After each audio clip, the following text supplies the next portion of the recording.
to see how many people are on, by the way. If you pull open a browser and go to the live stream and turn it down, you can pop into the live stream and you will see whoever pops into the chat. Yeah, it's live. Yeah. Oh. So I see it here behind. Let me put the live stream on a different window. I've got my workspace. I've got. Sure. I actually have. Three people watching. Are there? Wow. Okay. So I'm looking over here, but I'm looking at the thing. Sure. Do you want to see if we can get it on the other on Mommy's TV? Yeah. Go ahead and help him out, Ben, and come back. Go help him out and get it going and come back. Okay, sounds good. Right. Let's come on. Let's see if we can get that. I'm gonna slide real quick. Hey, who's that? Is that your oldest kid behind us? Okay. Looking good. You look just like your dad. You probably hear that all the time. Stupid. Little brother. Your dad looked just like you when he was a kid. Thanks. Yeah. Good genes. Thanks. So, where did Brian go? This is a mess. It's already a mess. He probably saw that you were giving everybody like an out to go do something and prepare. Well, we got 5 minutes, right? And at least we're not echoing like crazy this time, so this should be good. Yeah, I know. I think our technical issues are getting better. resolved. Hey, Hello. Okay. Did you find it? Yes, we figured it out. How weird. So there's like a delay, I believe, actually. Oh, yeah. Yeah, This is so- going to be about a 15 to 20 second delay. Yeah. I mean, that's built into YouTube, apparently. Well, Just in case something goes wrong and you have a chance to cover. no, you've got. So there's just lag because my internet connection is streaming all this through my computer out to YouTube, so it just takes a little bit of time. So it's fine. Okay. It's all fine. It's So all I have a fine. question. Ben, the artwork behind you on the wall, who did all that stuff? So it's a great story here. This is my from my grandmother. Okay, she passed away about 20 years ago, and she's in France. And there's 4 pictures here. This is what she brought back from the 1950s. Oh, wow. And one of the things that I kept from her. Oh, that's awesome. I like it. Is that the root keys? Yeah, so this is the camera that's coming to us. That's a delay of about 10 seconds. Okay. So this is what everybody else sees. This is what we see. I think they should close the doors. Yeah, That's a good idea. Yeah. Yeah. So we have it in the other room, and I think there's like an echo or something. So Right. let me Yeah. close the door. How I think we're just about to be. There's 7 people watching. Okay, so We're getting ramped Oh, up. it's going to go up.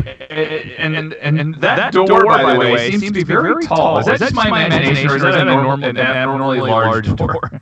it is. It's kind of like this is my office, which is the room when you come in. So if you take a look, if I make go like that, so you kind of see. So it is a tall door. Tall ceiling, too. Okay, great. Yeah, I don't remember Okay. Oh, kids are fun. They are. Oh yeah. So you met all 3 of them.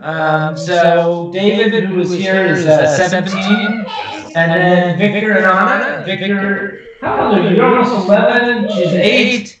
They just keep getting bigger, man. Don't know what happened. Yep. Brian is claiming echo. Yeah. Hey, Victor, could you go and verify if the echo's still there? Okay. It may also be the headphones and the speaker. Because I've turned down the volume here on this one, so it's really I made it so that they really can't hear very much. I'm going to make sure it's not my, I'm using some pretty cheap headphones where I'm at. Normally I have big, They're saying there's still an echo. Okay, interesting. Let's see. Troubleshooting a little bit. No, we're getting echo. And that's interesting because we weren't before. All right. I did switch my mic to setting 2. Let me try 3. That's not your mic at all. It's the OBS. It's just a configuration on Adam's side. I didn't change anything from like 10 minutes ago. So let me try one other. I want to just test one other thing. You're fine. You guys are fine. I'm going to try a couple things here. Yeah. You guys keep talking. Speed test done.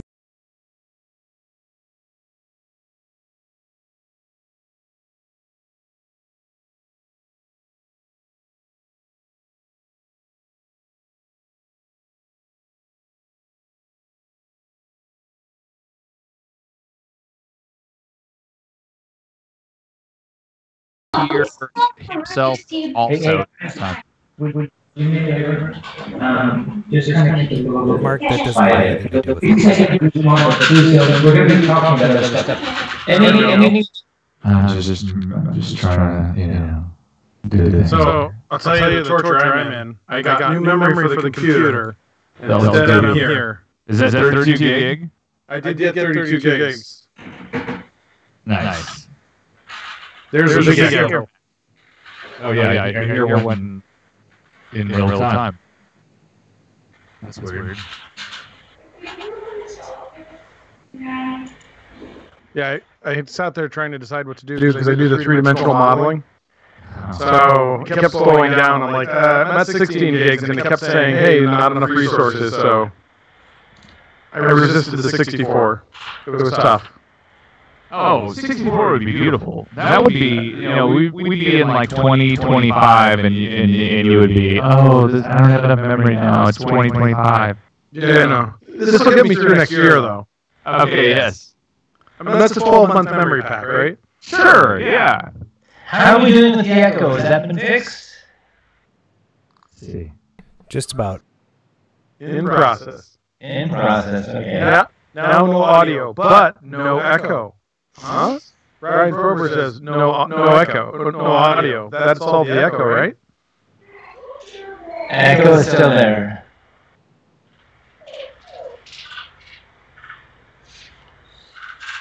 Let me go. I'm going to just check on the other side.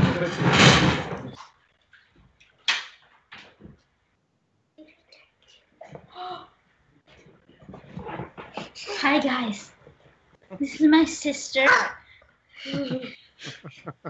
Don't tell Hello, children of Ben Gold.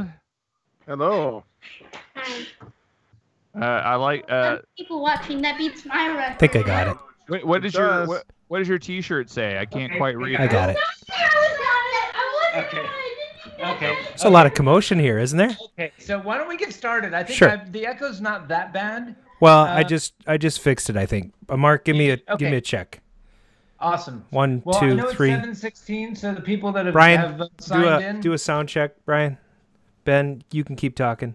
Check. Testing. Brian, do a sound check, Brian. Okay, we're pulling it up. Keep talking. Yeah, we're good. So it's fine. Right now. Yeah, we're good. This'll work. Wait, it's not. We can start. Sounds beautiful. Yeah, That's and we're at fantastic. 7:17. So who gives a bleep? We're good. You did it. You did it, Adam. You Yeah. worked technical issues. Yeah. Good job. We're good. This show's gonna be good from the start, and it's all Ben Gold's fault. Yes, Ben Gold. All right. Well, hello, everybody. So, Hello. all right, let's get this. We're gonna do just a couple of cues here. We're gonna kick off the show with our new theme song. Yeah, we got a new. Yeah, didn't you know, What? Brian? Everybody Oh my sing gosh. along. Yeah, everybody What? sing along. No, don't. All right. Don't sing So we're along. gonna kick this off. Well, you know what? Actually, I should probably have the show notes open for this episode, huh? I know. I opened it too. Well, You have to read them. I studied them and memorized them, so we're good. All right, let's rock and roll. All right. Live from KOIR Studios in Minneapolis, Minnesota, this is Arcade Radio.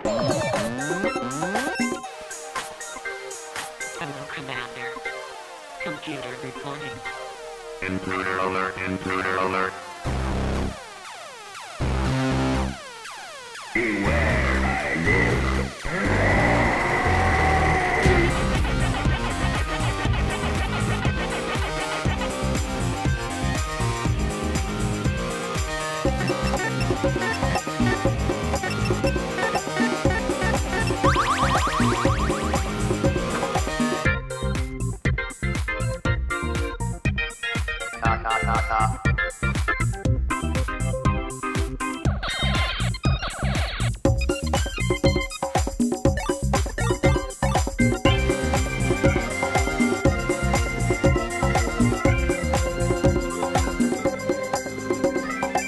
Simulate opponent.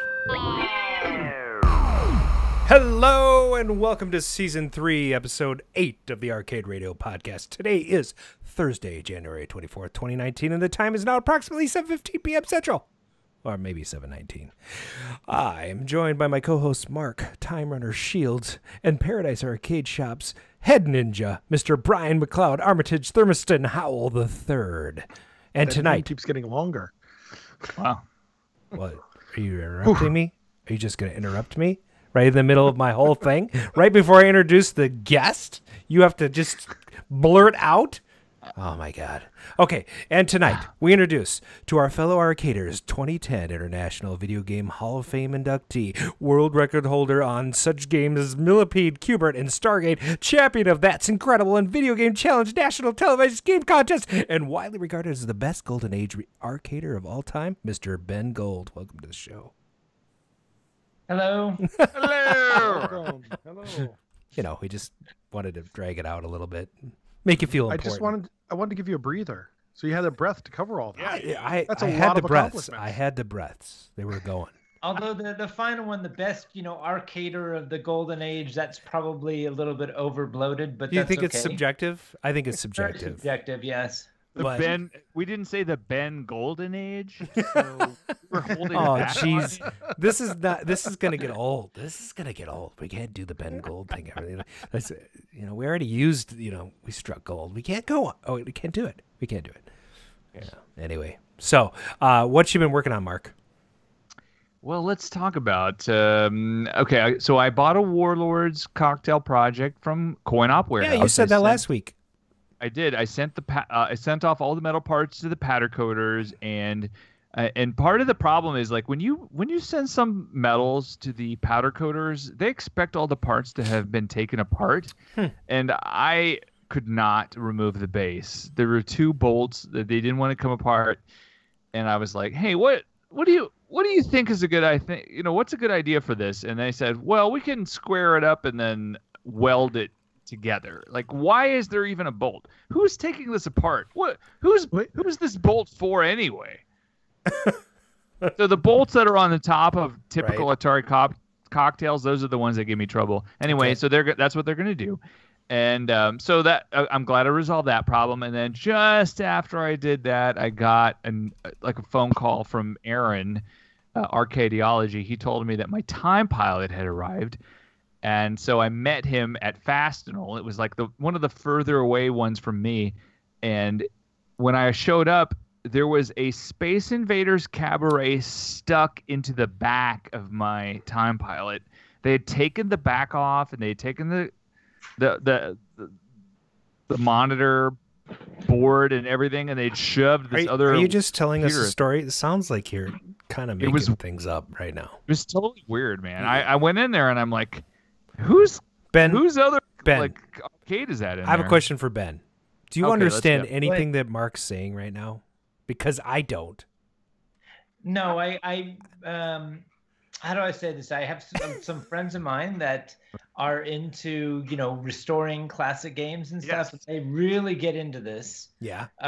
For me, it's that's not a passion, but that's okay.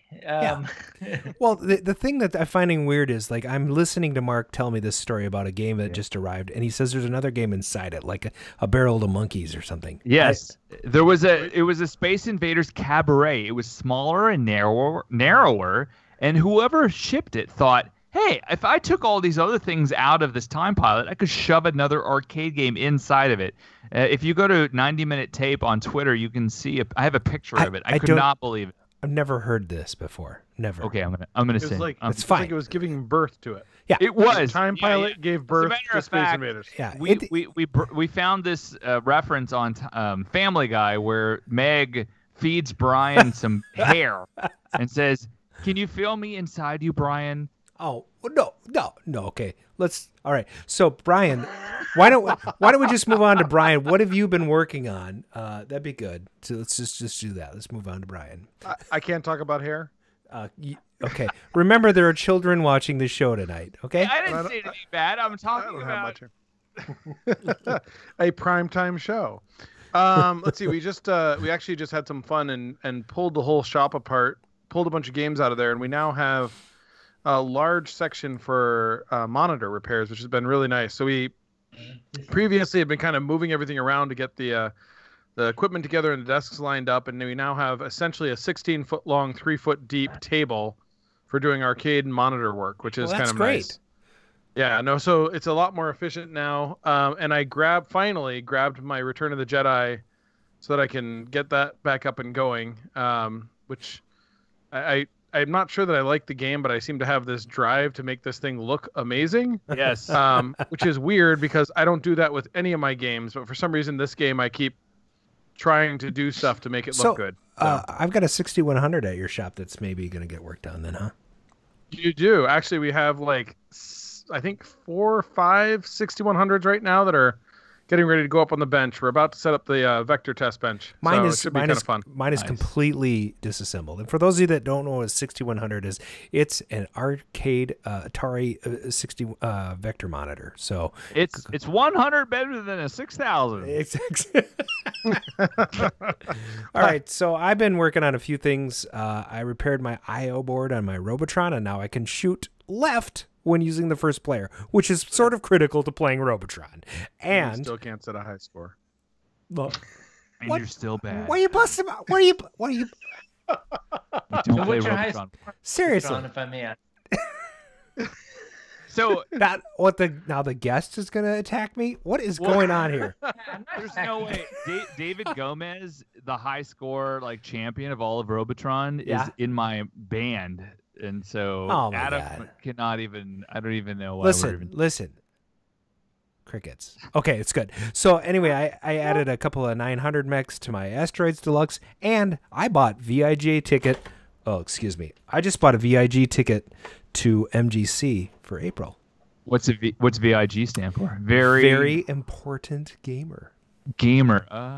And it's not cheap this year. It's super expensive. But guess what? The name badges for the VIG guys, you get T-shirts and all this stuff and all access to the entire show. But the cool thing is that I get, for my name badge, a legitimate Nintendo arcade cartridge with my name on it, with a real game inside, like a homebrew. The game show your name when you play it? I don't know, but that would be really cool. I don't think they're not going to do that. But yeah, is it MGC?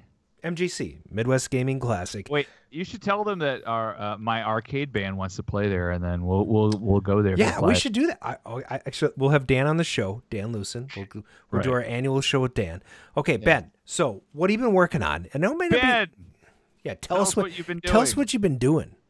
What have I been doing? Well, let's say, how do I say this? Outside the video game world, I live in Dallas. Nice. Or a little bit outside of Dallas. Okay. Got my 3 kiddos that you've met, 2 of them here. Hi, kiddos. Hello. This is Anna. Anna, say hello. Hello, Anna. Okay. I'm Adam. Very good. Victor, come here. Okay, this is Victor. Victor. Okay. Hey, Victor, I just want to tell you, my cousin's name is Victor. He's awesome. Now, wait. Now, Victor, this is your time. You want to tell us? He has his own. Yeah. Victor, tell us about your. Okay, it's Ducky is very cute. No spaces.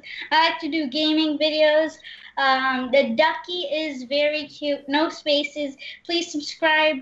Again, it's Ducky is very cute. Yeah, no spaces. they're gonna put that. Okay, let me make sure I got this right. It's Ducky is very cute. Right. .com.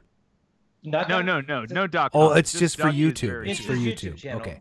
No spaces. So your YouTube channel is Ducky is very cute. No spaces. I have a question. Who is Ducky? Yeah, who's Ducky? I like ducks. Hey, He man. likes ducks. So every one of his channels is always duck related. All right. Hey, does he like Duck Hunt? No, they like. How do I say? They like these games that I don't really relate to, like Minecraft, Roblox. Oh, sure. Roblox. I love Minecraft. I'm a Minecrafter. .ios. All right. Can they all dab for me? Can everybody there dab? We need a dab. Oh, God. Oh, yeah, one of those. I don't even know what that is. Go. So, all right, Ben, you got to get your kids to play Duck Hunt. You have to. We did a whole episode on it. You got to do it. All right. Okay. So we interrupted you. So what are you working on? That's okay. No, that was a good part of it.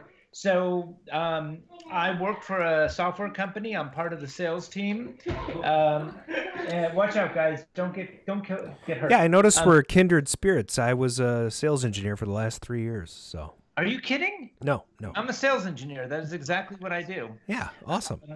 So I work for a marketing technology company. Fantastic. Great. And I actually just started in November, and it's a wonderful organization. So I'm very happy there. Get to do some travel and just stay, very active. Yeah. And so it's funny because I'm not really, when it comes to video games, I'm not the best person to talk to about kind of what the new scene is because, I know more from my kids than anything else. Sure. The classic arcade scene, I have a lot of friends that I ran with back in the day. Oh, I bet we're going to get into that in the interview. I know. And I'm going to, but tell us, keep going. Yeah. So, this is kind of nice because actually about once every 6 months or a year, yes. Anna, a little bit late. I do let's say a interview from time to time or I'll do go to an event, but I'm not super active. This is more like once in a while. It's kind of fun to just chat with people, and so that's kind of, that's why this is more just to kind of hang out per se. If that makes sense. That's awesome. I love that. Perfect place to be. Yeah, we're honored to have you on this show. So thank for joining us tonight. It's great. Hey, no problem. This is going to be fun. We'll just make it an interesting conversation. I don't know if anyone has any questions, obviously there's the chat area. I'm happy to answer them, as they come along. Ducky is very cute, is in the chat, so that's good. All right, so we're going to move on to our next segment. What do you guys say? Huh? All right, here we go. I'm down with that. Good. Wait. Are we really ready? Oh, we're ready. Okay. Yeah.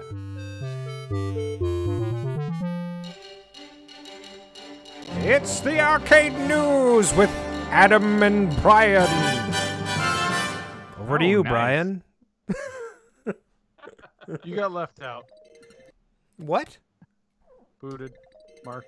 Just Adam. No, I'm not in the news. I just watch the news. Yeah, I know. No, this I is got my our own segment, Brian. We're doing this. Yeah, you and Brian. So you this is you. Go. All right.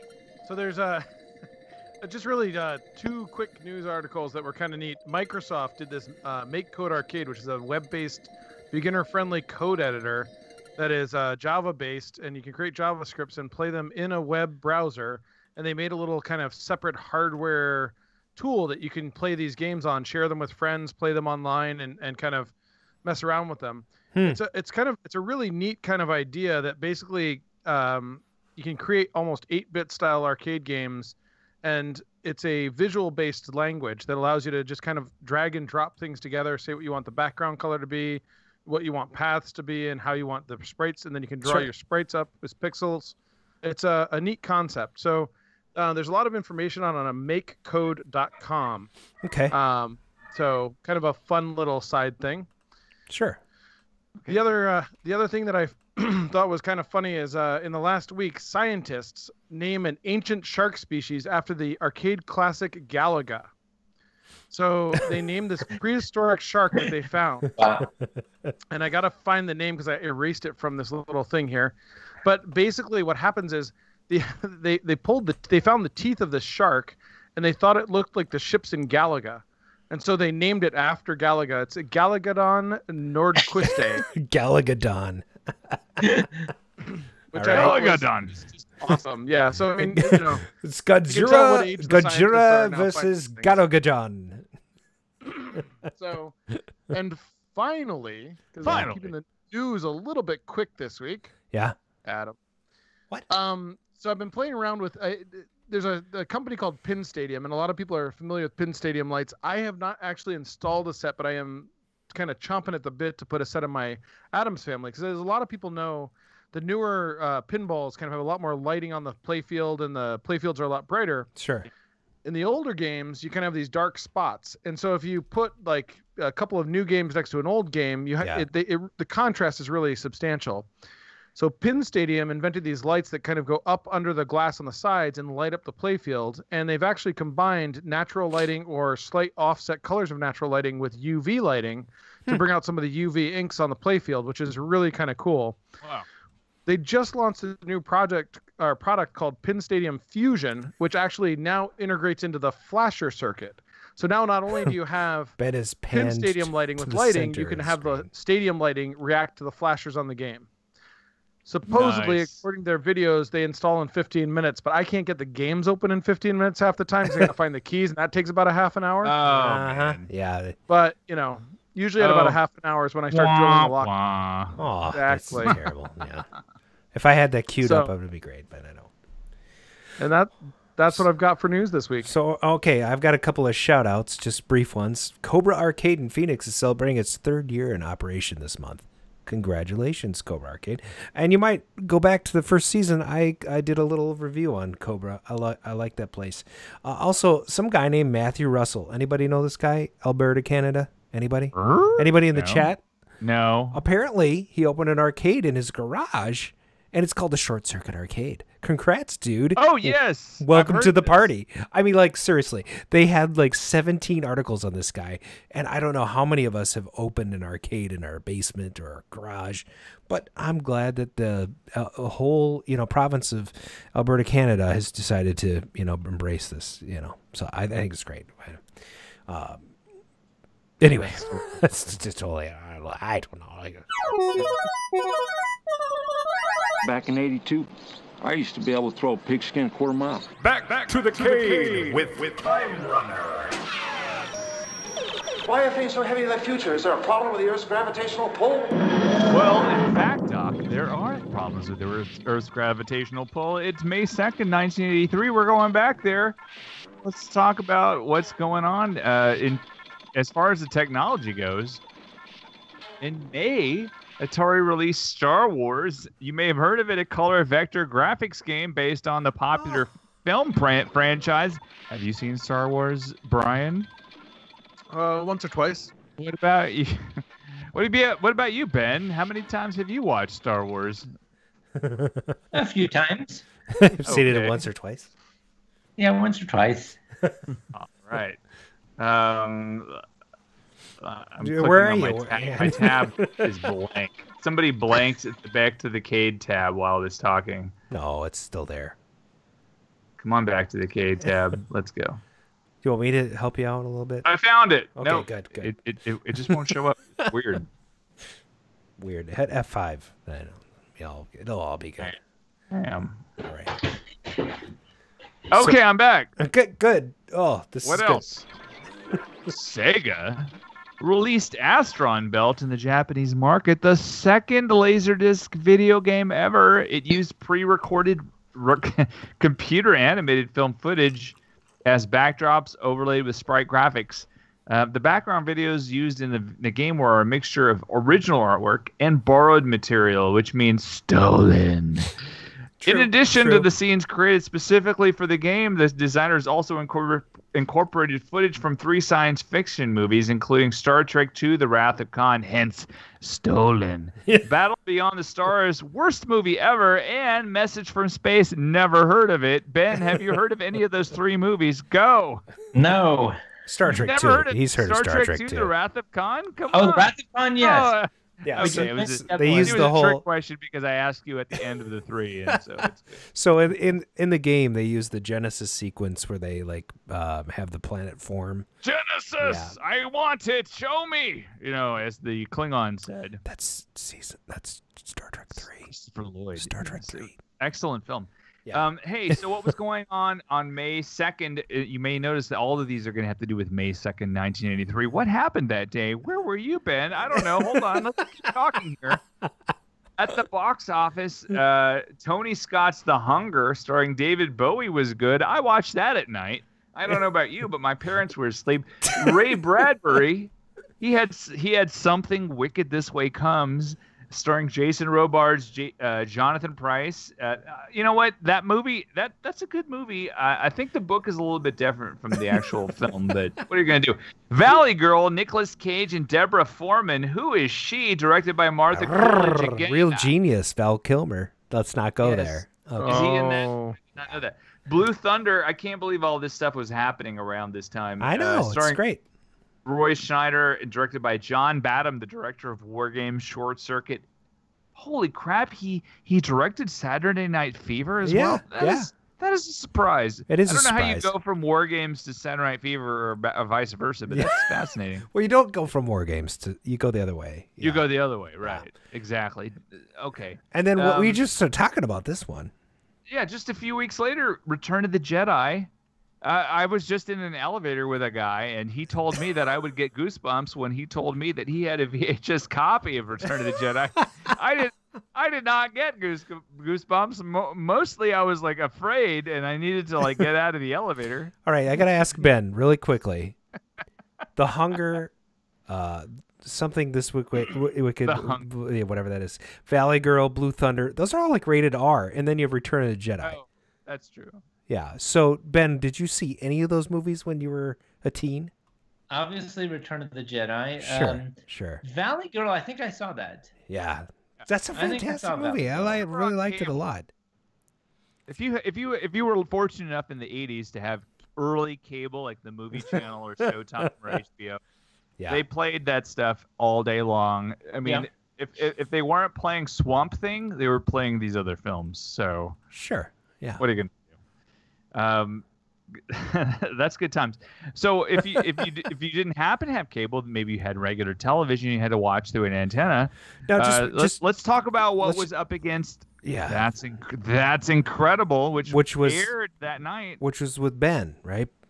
Ben apparently was on that show. Yeah, he was on the show. He was on the show. Some friends told me that he somehow made it on there.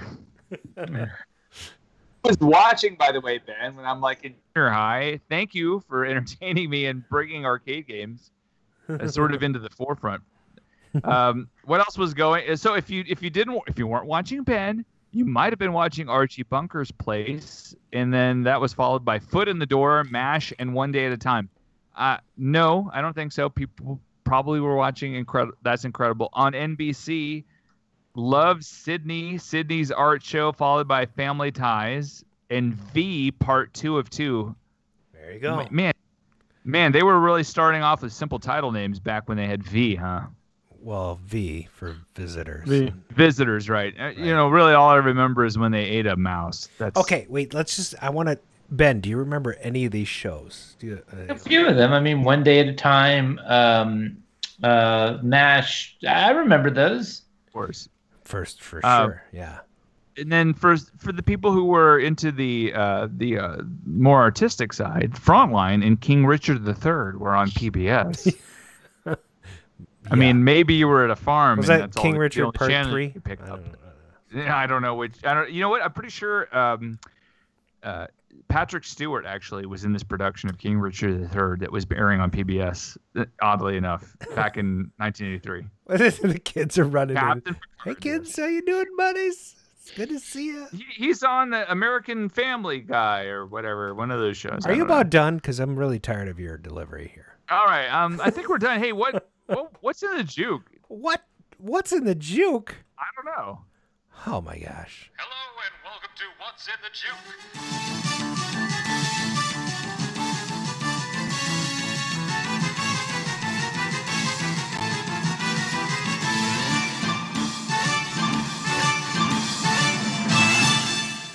So Ben, this is the part of the show where we play just a few seconds of a song that was popular on the day when you were on That's Incredible, and then we all try to figure out what it is. Most of the time, the people in chat figure it out, and we sort of keep a score. Yeah. So do I get a chance to try too? You do, actually. You have an advantage where there's no delay. Yeah. Oh, that's true. All right, we're going to play a clip of the next song. Here it goes. Okay. Pretty obvious. Thriller. Okay. Do you want to make a guess? It was a little bit much, I guess, but yeah, I already told you, Thriller. Oh, there you go. It's Thriller not by which person? It's not Thriller. but It's not. No. Was that Beat It? Nope. Was that Beat It? it was. Yeah. Yeah. But we have Michael Jackson and Beat It by Casey Relford in the chat, and he pulls it in. Yeah. Casey. So a Casey full has like the point. negative 10-second delay on the chat somehow. I don't think that's true. I think I don't.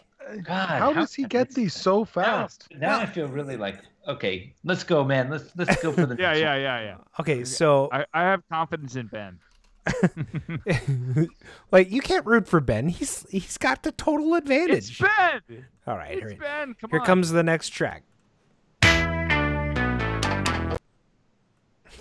Can you play it again? Sure. Okay, here it goes.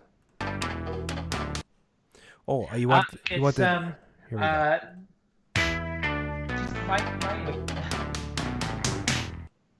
There you go. God, Thomas Dolby, She Blinded Me with Science. She blinded me with science. Okay. Yeah. Casey nails it again. Brian, Yeah. you're all delayed. Everybody's delayed. And I still can't Except for play. Ben. Except for Ben. It's okay. Yeah. It's okay. Okay. They Well, get easier. All right. Okay, here we go.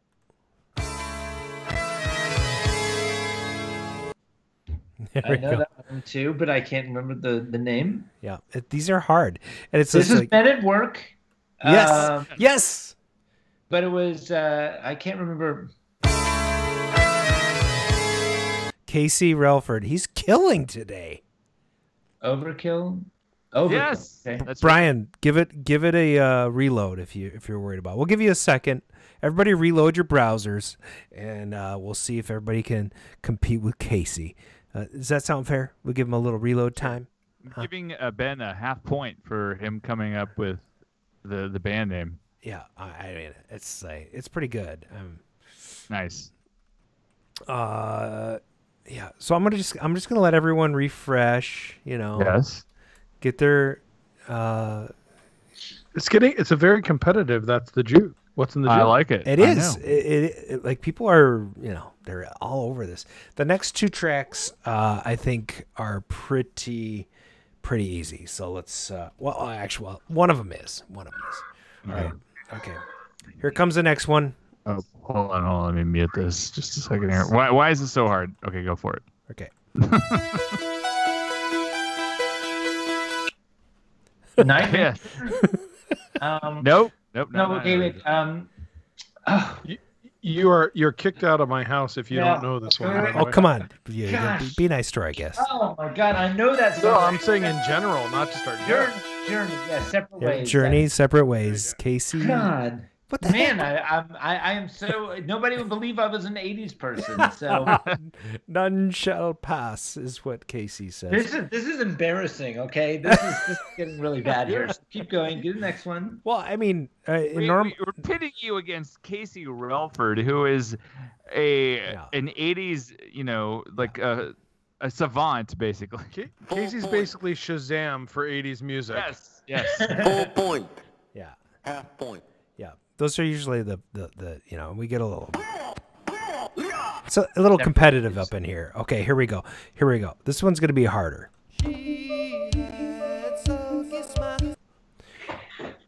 But I'll play that again. Play it again. Guys. This is hard. I love that.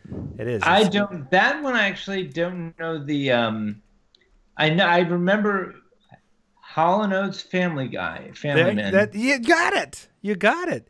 No, and he it got is- it. Casey got it. Well, he said Family Guy, and then he correct. Family Guy I'm is just, like, hilarious. that one I barely remember. Right. That song I actually didn't. I mean, I haven't heard in many years. Yeah, The ones I've I'll play heard- it. I'm gonna play definitely just a faded little. and then stayed in 1983. But It is. Yeah. Yeah, Full that one point. stayed in '83. yes, Is anyone getting any other points? Let me just. It's like. Full point.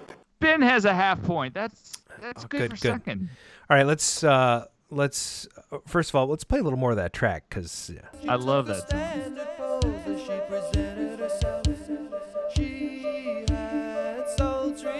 She made it perfectly plain that she was his for a price. But he said, leave me alone. I'm a family man, and my bark is much worse than my bite. Yeah, I love that song. It's Okay. an underrated Hall & Oates song, I think. And you know what? It's a cover. I can't believe it. Yeah, it's a cover. All right, next track.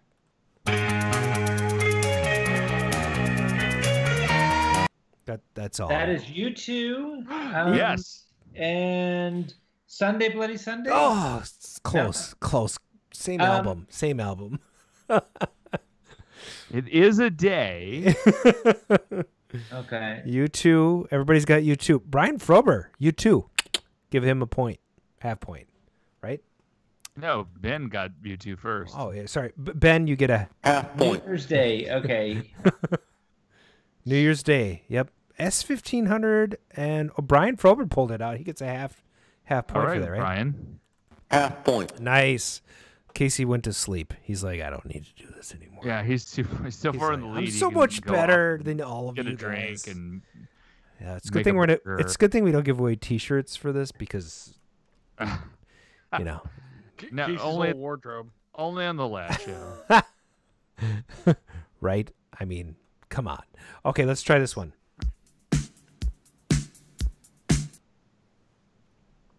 Oh, you could have kept going because I know. I'm going to try this and see if anybody gets it. Because the very next beat is going to give it away. Okay. All right, here we go.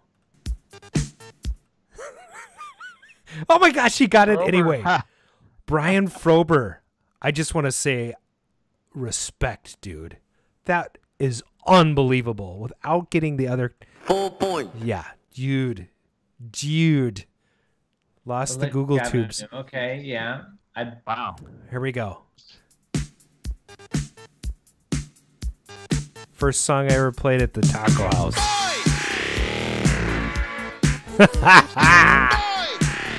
All right, so that is, so far, Beat It, Michael Jackson. She Blinded Me with Science, Thomas Dolby. Overkill by Men at Work. Separate Ways, Journey. Family Man by Hall & Oates. New Year's Day by U2. And Electric Avenue by Eddie Grant. I mean, that's some good, you have some good music out right when you're on That's Incredible, Ben. I mean, really, that's pretty cool. Yes, some of those were really good tunes. Good times. All right, so the next track, here we go.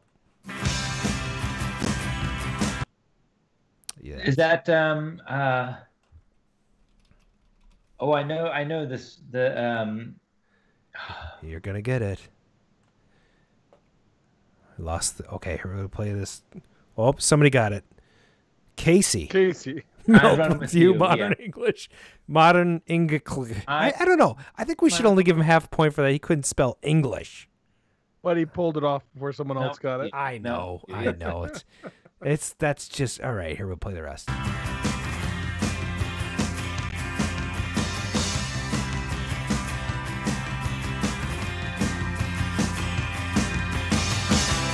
Moving forward, using all my breath.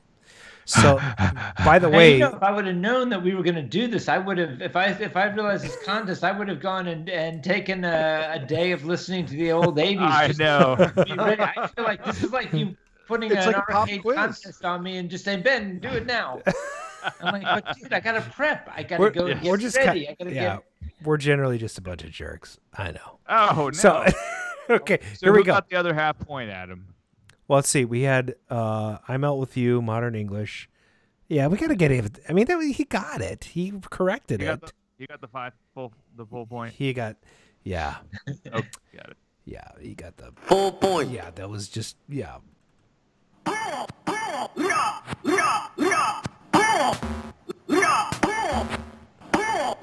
All right, here comes the last one. All right. Second to last. Oh, second to last one. All right, here we go. Oh, that's interesting, that part that you picked. Yeah, well, and he's a Minnesota native now. We adopted him. So that's awesome. Yeah. Yep. I think if Casey again? Really? No, Casey got it again. Dude. Full point. That's unbelievable. Oh my goodness. Let's make this next one worth 7. I'll play a little bit more of that song so people get it.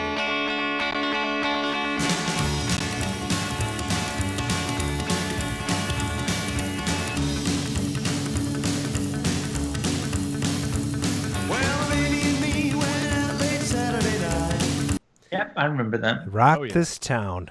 Yeah, Brian Setzer lives in Minnesota now with his wife, who he married, who's a native Minnesotan. So, my fiance / girlfriend / Christine ran into him at the grocery store and fell in love with him. So I don't know how it's going to work out. I saw him at a concert with Mike in 2001 or 2 or something. Fantastic. I mean, great. 1998. That's great. Sorry. All right, here comes the last track. Okay, here goes. I'll play it one more time.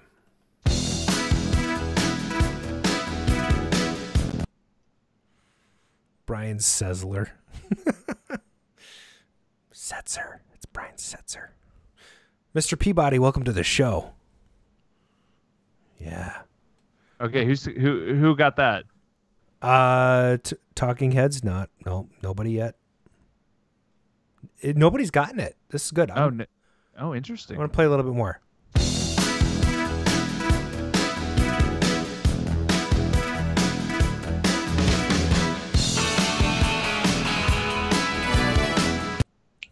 Nice. Here it comes. Hot.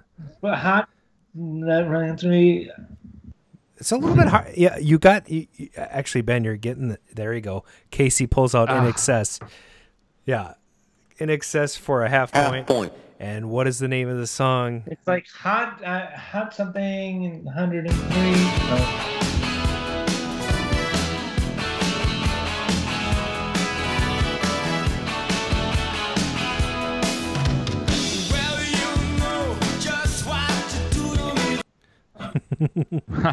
I love that song. It's a hard song if you haven't heard it in a while. Half point. For In Excess, and we're waiting for the other half point. Here comes the fight. Casey's still thinking. Either way, Casey has 7 points. Brian 1.5 points, and Ben in third place with 1 point. Let's wrap that up. It's called The One Thing by In Excess. You guys almost got that one.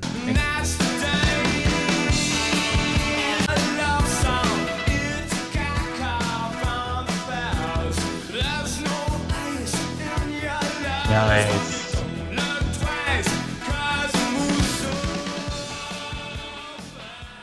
Yeah, so thanks for playing What's in the Juke.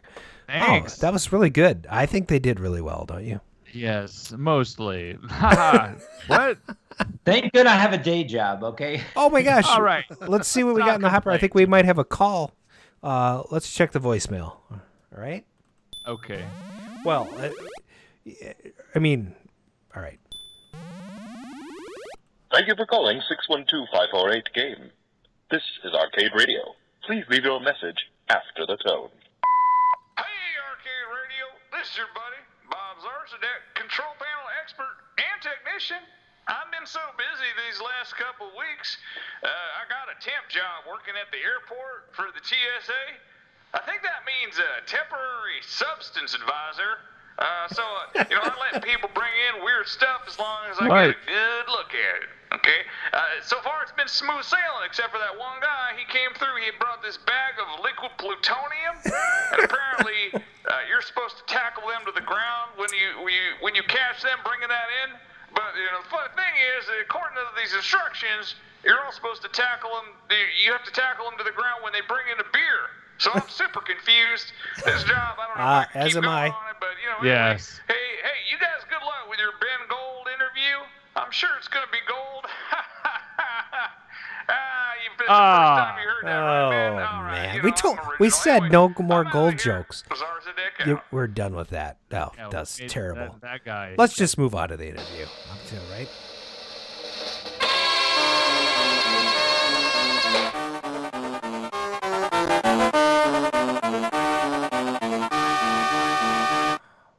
Well, our next guest has been published in Life magazine. He's had appearances on television shows such as PM Magazine, That's Incredible, and the Video Game Challenge TV pilot. He was also featured in the 2007... Sorry. I'm sorry, what? Nothing. My kiddos were... We got a kid, did a little storm in, but... Yeah, they did this. while you were talking. Okay. Wrecked my mojo. I was just introducing you. I have Okay, mojo so too. anyway, you were also featured in the 2007 documentary Chasing Ghosts Beyond the Arcade. He was inducted into the International Video Game Hall of Fame in 2010. Please welcome to the show one more time, Mr. Ben Gold. Chatters. Yeah, I think this we need like a pause. I think this is really good. Ben. All right, Ben, tell us a little bit about yourself, where you're from, your family, what you do for a living, that sort of thing. Oh, okay. I thought I did that at the beginning, but I'll do it again. So Well, you sort of did, so you can abbreviate it, yeah. I'll abbreviate it. I live in Dallas, married, 3 kiddos, as well as a stepson that's married, living also here in Dallas, Dallas area. Grew up in Dallas, then lived for about 15 years off in Europe, and mainly in Europe or the East Coast of the U.S., and then for the last like 17, 18 years been back in this area. And professionally, I'm in the software sales business. Nice. Software as a service or what? Software as a service? Software as a service, sales engineer. You got it. Sweet. And Ben, I do. My passion is to travel and spend quality time with my family, which is, I guess they're just excited to be so famous all of a sudden. But right. Well, it's okay. We're welcome. They're all welcome on the Europe, show. I speak 5 languages, so I definitely like to. When I lived in Europe, I lived in many different countries, parts of that, and had a really good experience. So, like I said, my wife's from Romania, so that's what we speak in our house. And you speak Romanian in your home? Yeah. What are those other? So we got English and Romanian. Let's get. What are those other 3? Spanish, Italian, and German. Love it. Fantastic. I mean, that's awesome. Normally, people are talking about like 5 Romance languages, but those are pretty diverse languages there. Well, that's impressive. Romance, and Romanian is actually the closest language to Latin. Yep. So it's actually between Italian and Latin. German is probably the one that's like off the beaten path. But I'm trying to think, isn't German still a Romance language? I don't think German is. I mean, English derives a lot from German, right? So I mean, there's some similarities there, but. German, I don't think is considered a Romance language in its base. French. It's Slavic. I'll tell you, the Slavic languages are the ones I always had the trouble with. Like I tried to learn Russian, Czech, and I can speak a few words there, but they're really, really, for me, very tough languages. So I never really got into them. Brian Frober in the chat says, "Romance if you like sausage." Apparently talking about German there. Okay. I have a question. Go ahead. And I know, and so I've done a little research on you, Ben, and I know that besides video games, you had other hobbies at the time, back when you got your high score, including baseball. What other hobbies do you have then, and do you still enjoy baseball today? It's funny because I mean today. I tell people that I have a genetic defect that I'm a Dallas Cowboys fan. Oh no! It's been a very painful 24 years. So cry me a river. We were with the Vikings. The Dallas Cowboys are kind of like somebody, like if you're in a relationship and somebody cheats on you every year, and they say this year it's going to be different. You have no concept of what it's like to be a Vikings fan. A Vikings fan. A Vikings fan. We have lost 4 Super Bowls in the 70s, never been back. Dallas was at their height in the 80s. We haven't seen the end zone in like a playoff game in God knows how long. I mean, it is true, and there's Super Bowl halftime shows, the worst. I just think that we should, if you agree, I say we make an amendment that we just ban the New England Patriots. I agree. I agree. Be there as a sports team. You guys have won enough. Oh, that's hilarious. So Ben, we were doing some research and found that you attended a Styx concert not too long ago. Oh, are you a big fan? And what were some of the bands you used to listen to back in the day when you were jamming out to games? I like Styx a lot. It was just I had an opportunity. There was a friend of mine or a colleague who had tickets and invited me and my wife to go, and I just I said, absolutely. You know, my wife doesn't really get so much the 80s vibe because, again, she grew up in communist Romania. So a lot of things like sports and video, you know, even the arcade games, she doesn't quite get into as much. But it was kind of fun to take her to that concert because I thought their music is very nice, and they had a couple of their really good songs they were playing, and so I mean it was I don't go to a lot of concerts, but that one I think I live streamed on my Facebook page. So nice. So give us a little bit of your background story. I mean, there's a lot of stuff written about your time in Ottumwa and kind of some of the games you did, but give us a little bit of where you came from into video games, and then what was the earliest video game memory that you have that got you hooked on games? Well, I'll tell you, it's a great story. So I used to be in the late 70s. So I'm kind of giving my age away, but you can probably figure it out using math. So I was born in 66. I played Pong and stuff like that and Breakout when they came out, but it was not really a passion. It was kind of like I played Monopoly, board games, played different stuff, and nothing really excited me. Up until there was a period of time where I was into baseball cards. So actually the late 70s, I started collecting baseball cards. I collected early 50s. That was my favorite, with like the 1952, 53, 54 tops. And so I started trying to complete sets. And so my dad was into comic books, and he actually had all the first issues of all the comic books. So there was a time in the 80s, mid 80s, he had every single first issue. You know, Action Comics, Batman, Superman, all of those.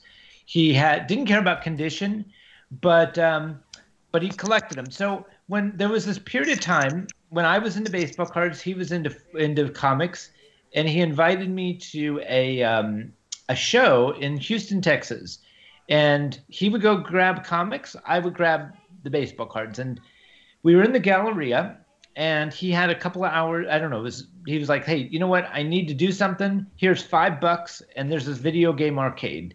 So, you know, I stick my money in, and I got my thing of quarters, and I'm like, you know, I'm playing these, you know, Depth Charge, and I think, you know, some of these games that are just there, I'm wasting time. And all of a sudden I see these guys sitting behind this game where all of a sudden there's this crowd, you know, if you can imagine, like 10 people that are all sitting there. And so I'm kind of, if you can imagine, like if it was a movie, I'm a little kid jumping up and down trying to get the glimpse of what is this.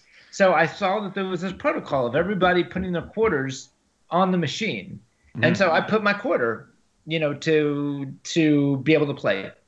And that was Space Invaders.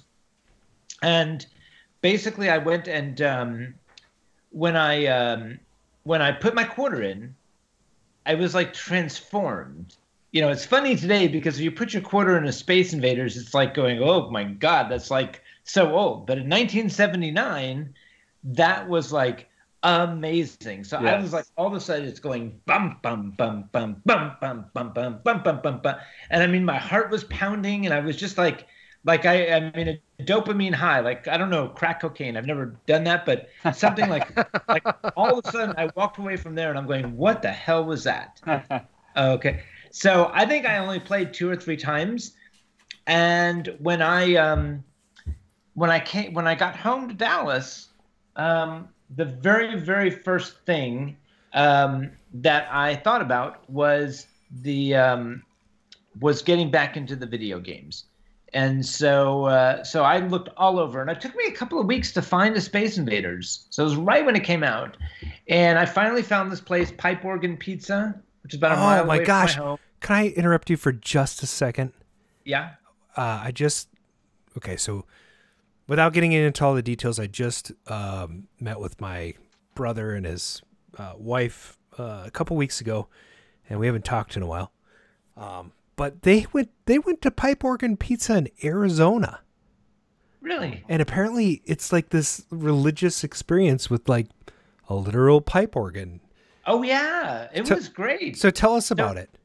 What? So that's the funny thing is that, you know, I went there at the very beginning. I thought you had to order pizza, so I can't tell you how many pizzas I ordered. Okay. You know, I had my grandpa. So I was like 14 or 15, so I couldn't drive. And my grandpa, and sometimes my grandma, would drive me there. They would just drive me. I would go, and it was like, I did the school thing till 3 o'clock, come home, and I'm like, I want to go right now to there. So I would go to the arcade, and it was very controversial because back in the time, that was seen as a total waste of time.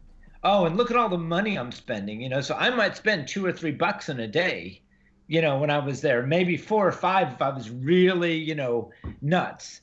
Okay. Today, obviously, when you think about it, people don't blink when it's a $500 console or these $50 games or these in-app purchases of $10 for it's whatever. Crazy. But you think about it back then, actually physically having 12 quarters or 15 quarters and spending them, that was a big deal. So what I did was I went and I can just, the way I try to explain it to people is that, that will never happen again. Sure.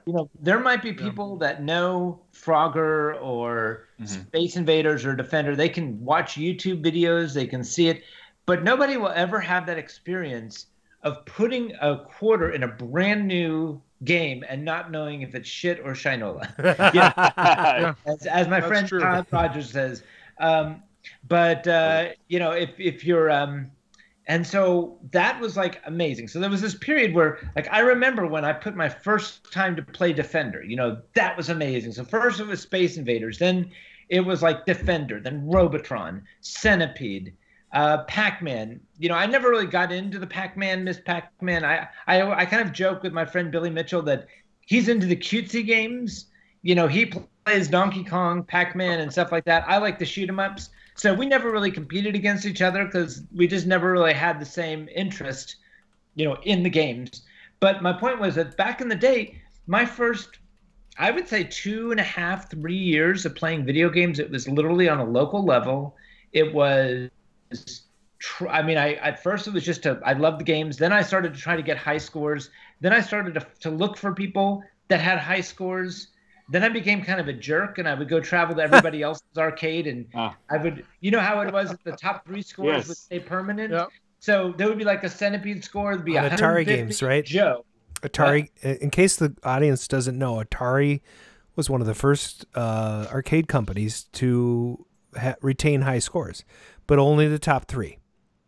Exactly, and not only that, you mean retain, like when they turned the game off and when they turned it back on, it kept those 3 scores. Correct. Right, yeah. And so the other thing, a side note, I did end up spending a summer in Milpitas, which is near the Atari area, and with Todd Walker and Eric Jenner, and I got to meet all the designers. So, like, for example, the Centipede. The Centipede design, the actual, like, when you turned it off, those fake names, those were real people. Yeah, the people who programmed it, typically. Who programmed it, exactly. Yeah. They put their names on it. So Crystal Castles, if you ever look at it, I knew Franz Lanziger, who was the designer of that. So he put my name. If you look on Crystal Castles, you go to number 25 or 26, you'll see some bends. Nice, nice. Love it. I love it. But I'm looking at that tomorrow, my Crystal Castles. Take a look. Yeah, turn it off and on. You'll see. So, so that was interesting. So there was this period before Twin Galaxies where I was searching for people that were interested in competitive gaming, and I couldn't find anybody.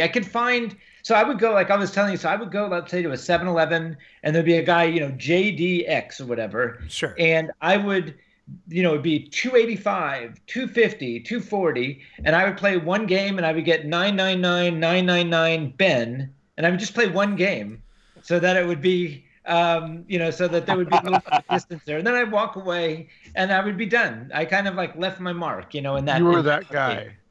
What? You were that guy. I was an asshole. Okay. I love it. That's awesome. Yeah. See, all of us wanted to be that guy, but we couldn't be that guy. We tried over and over. We went through a lot more than $2 to $3 a day sometimes, but we could not be that guy. Right, and so what happened was, I did a little competitive gaming. So we did the, I remember 1980, 81, there was a centipede competition in Chicago. Yes. So the local arcade had a centipede contest with the person who had the highest score, did the best, would qualify to go there to Chicago. I actually came in second place, but my folks said, you know what, we'll pay for you to go. And they wanted me to have the experience. So I went with the guy who was best, and we competed there. And that's when I saw Eric Jenner the first time. He won that competition, and so I was just kind of some guy that was out in the background. No relation to Bruce Jenner, right? What? No relation to Bruce Jenner. Well, it's Ginner, and it's been yeah, okay. I haven't talked to him, so I always think Jenner. I think of terrible man. I should. But it's literally, he's kind of disappeared. He has not. I haven't talked to him in over 30-something years. So I'll track him down for you. No, people have tried. He does not want to talk to anybody. I have a question. I have another question on that same, in that same vein. Has anybody seen Todd Walker? Yep, Todd I talked to about 10 years ago. He actually appears in Chasing Ghosts. Yeah. So if you look at that, he's he was in there. We talked on the phone. He basically left the scene around the time I did. Sure. And went and he's been in the plumbing business, and I think he's done pretty well. Well, so I wanted to say, like tonight we tried our darndest to find both Darren and Todd. Not successfully. We would have loved to have them surprise, on the show. Well, I actually have Darren's number, and actually his name is Chris Steele nowadays. So we talk from time to time. So, but he's a good guy. He changed his name. Sure. Nice.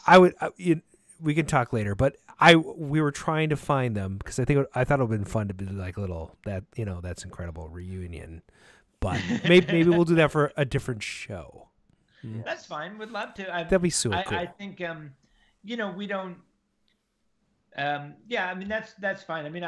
So the story. So I'll tell you the story, and I'll tell you kind of what happened afterwards. Okay. So, I'll stop interrupting. The other competition I was at there was a Texas one for 7-Eleven, which had Tempest, Defender, a few other games, and I got through. I think I won 2 rounds. They kind of had it local, then city, then regional, and then statewide. Mm-hmm. And I was able to get reasonably high in that, but didn't. I didn't win that, so I never really knew what. I kind of just.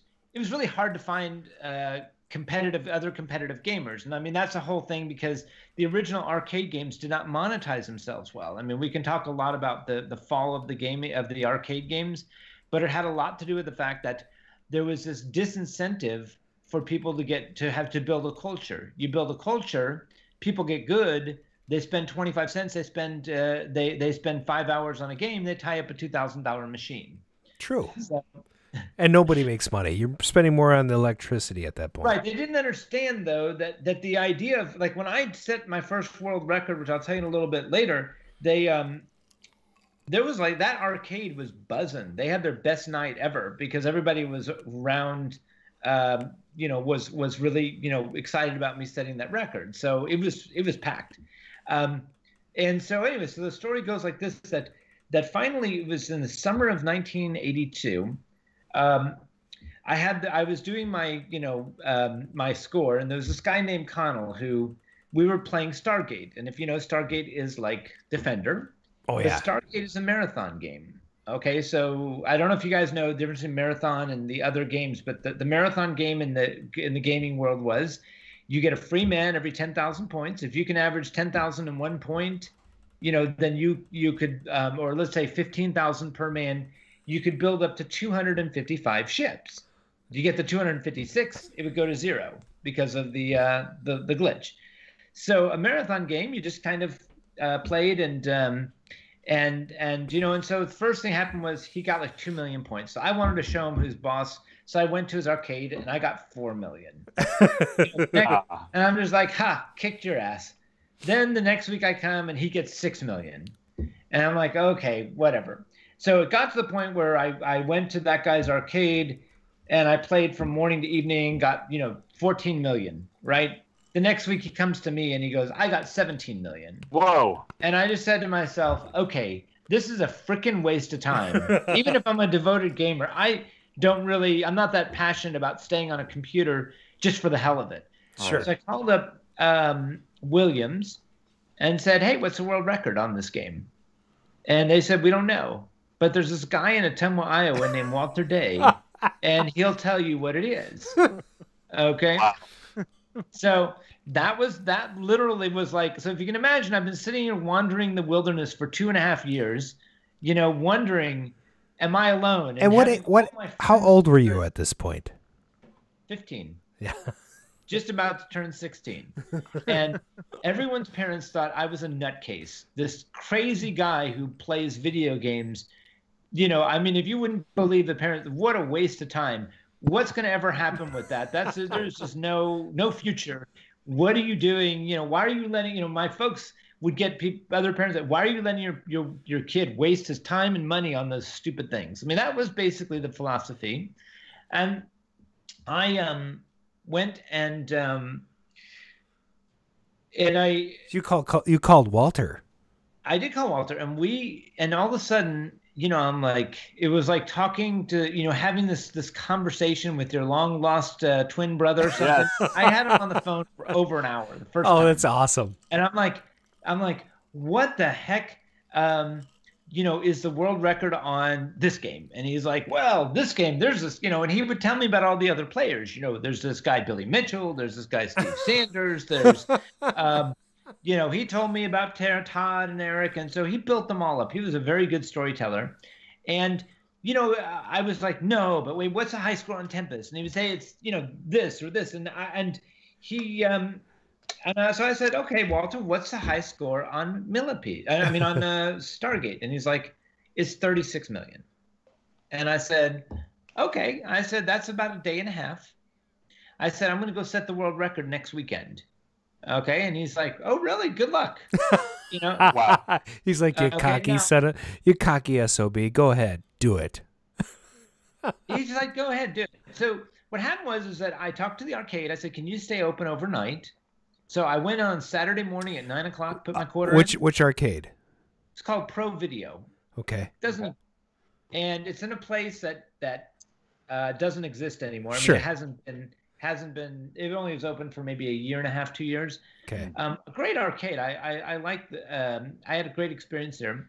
So I put my quarter in, and I played. And I remember doing the first all-nighter. My dad stayed up with me, and I had a bunch of people. It was really a big deal. Like I didn't think it was that big of a deal, but my whole school knew about it. So it was like all my high school friends were there. My folks stayed up all night. Even my grandma was there, with like her chair, like there's got like a lawn chair to sit and watch me. And it was funny because I thought of how ironic it was that I went from that time in 79, where I was sitting there with that Space Invaders and jumping up and down, to finally being that person in front of the game where everybody else was jumping up and down to watch. So that was kind of funny. And I just remember that I did it for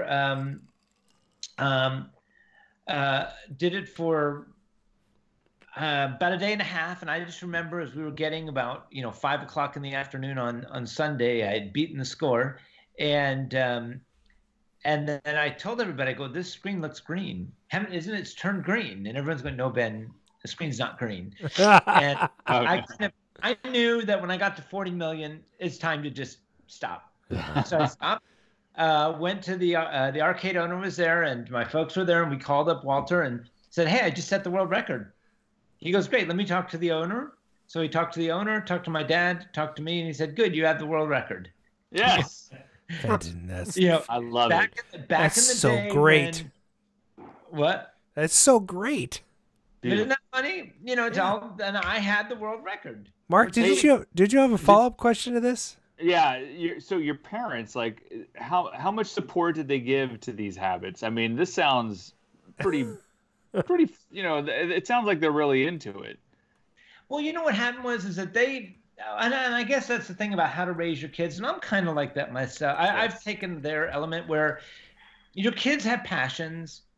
Most of their passions are going to lead to dead ends, but just let them follow their passions, because if you try to stop them from that, like I wonder, letting my kids stay in front of the computer and watching YouTube and making YouTube channels and all that stuff, is that wasting their time, or are they preparing themselves for the next generation because that's what everybody else is going to do? I don't know. To me, maybe a YouTube channel would be kind of a waste of time for me personally, or I have one with my old videos, but like I don't have, it's just, I don't, you know what I'm saying? I don't have that passion to do what you guys do, for example. I mean, now I look at it and I'm thinking, God, I wish I had some subject that I could talk about every 2 weeks or whatever. Dude, I don't have a subject every 2 weeks. I just call people and say, dude, do you want to be on the show? And hopefully they say yes. We're just really self-important. We think that people will actually want to hear the news. Right. That's hilarious. That my folks was a really good point. Is they basically said, let it play out to the end, which they did. They let me go on the way up and the way down, and I actually chose to get out of it myself without any of their. There was really no other. They didn't really have to push me out for any reason. They just let me kind of run on my own steam, which was good, because I do that with my kids. I give them guidance. I'll nudge them. I'll tell them when I think they're crazy. But at the end of the day, it's their life, and if you say you can't do this, then are you really doing a favor? You're making them hate you, and they're making and et cetera. So my folks did a really good. I would say they did a really good job on that. And what they did was, and I'll tell you where they made a really important decision was, Walter talked to my dad. Yes. And then I was talking to Walter, and he says, "Hey, Ben, there's this thing happening. Life magazine is going to be doing this photo shoot with all these other players, and I think you should be there." So my dad, who, when I told you he collected comic books, he also collected first issue of every single magazine. So he had the first issue of Life. He was totally a memorabilia person. So for him, it's like, oh, my son can get into Life magazine. Well, hell yeah. So just so you know, when I set the world record on Stargate, I started when I was 15, and my birthday was on that Sunday. So I finished when I was 16. Oh. So my dad let a 16-year-old kid fly to Ottumwa, and back in the day, there was a direct flight, but you had to go through Chicago. So I flew to Chicago by myself, had to go to the other side of the O'Hare Airport to catch the commuter plane. So it was a really so that was really interesting. So I remember, and it's funny because I don't remember it as clearly as Billy. Because Billy has this, whenever you ever do get him on your show, he's got this photogenic memory. Like, he remembers every freaking detail. Yes. I remember the broad outlines of stuff. He's like, "Ben, do you remember who was there at the airport to greet you? Do you remember what you said when you got off the airport? Do you remember what you said on the way to the arcade the first time?" Like, hell no, I don't remember any of that. Wow. And he's like, "Well, I remember that because Walter and I picked you up and blah, blah, blah." So anyway, which you'll use against me, by the way. So don't believe everything you hear if you do get him on your show. Okay. Hey, so as a matter of fact, segueing into this, how many times did you end up visiting Ottumwa, and what were your experiences with that first Life magazine shoot? So the Life magazine shoot was like meeting my brethren, my fellow nutcases. And I said, when you meet enough crazy people in a room, and then you say, well, are we really crazy? No, we're just very passionate. So what I did was I met people on a different level. So now all of a sudden I couldn't be the best at everything. Okay. Todd Walker. So I would argue that at the time, Todd Walker was the best player. So if you just said, who could walk up to any game and basically get, as Todd would say, the second best score, So Todd basically learned every game really well. He learned the cutesy games. He learned the shoot 'em up. He didn't matter what the game was. He was good at it. So that was to me, I call that the best as far as raw talent. Then you had people who could specialize. Like I understood that I was not going to set any records, nor did I really care to for Donkey Kong or Donkey Kong Jr. or Pac-Man. I mean, I played them, they were cute, but I didn't really get into them. But I focused on my skill set, which was the Millipede, Centipede, and those games. And that really helped me to become really good. As a matter of fact, I noticed there was gameplay tips for Millipede. I'll get into that in a second if you're still on, Andy. And Millipede was one of my favorite games. But the idea was that I finally met people who felt the same way that I did about gaming. And that was in itself really, really cool. And so after Life magazine, the video game manufacturers didn't have a chance, as far as we were all kind of working separately. But then when a new game came out, I'd be on the phone with Billy, with Steve Sanders, Steve Harris. We would sometimes get these conference calls. I would call Darren or Chris Steele now. We would talk, and we would literally talk about a game. The next day we go play it, we come back, and we would break it in like a week, because it was kind of our way of networking. What might have took us a month or 2 months separately, we were able to just say, okay, here's the new game. Right. These are the tricks, and we would figure it out very quickly. So Ottumwa was a turning point for you. I mean, it was. It was. And it's weird because it's like this little place in Iowa that nobody goes to. Still, nobody goes to. But I want to stop for a second and ask you, and this is because I read an article by the Dallas Observer, and they have a great article detailing your adventures as an arcade wizard, and that's what people called you back in the day. And by the way, Billy, I think in Chasing Ghosts, Chasing Ghosts, he's like, there's no better player than Ben Gold. Like Billy Mitchell endorsed you. Yeah. So let's just say I love that you're humble, but at the time, dude, you were the guy. So in particular, there's a story about the 1953 GMC bus in this article that was acquired by to transport the U.S. National Video Game Team. U.S. National Video Game Team. That must have been so enticing. So, and he was going to drive you around the country, and you're going to do, you're going to do what Walter, had in mind. So, the bus breaks down. Can you tell us the story of the U.S. NVGT adventure from your point of view, and just tell us what you remember from that? Well, do you want me to let me finish with That's Incredible? Stuff, because it's very important. Yes. I can get to there because what happened is that, and I'm happy to kind of, I can gloss over the other stuff. We can go back to it, but sure. From Life magazine, then we were called back to do That's Incredible. Yeah. And then when That's Incredible opportunity came, I was able to. So the U.S. National Video Game thing came after Life. After. Oh God, yeah. So that was the last thing I did. Okay. I didn't mean to jump ahead. So you go ahead. Yeah. So because chronologically, the things I can tell you that are interesting was the That's Incredible pre-match. So the one that was a qualifying match. 20 of us came to. That was like at the end of December.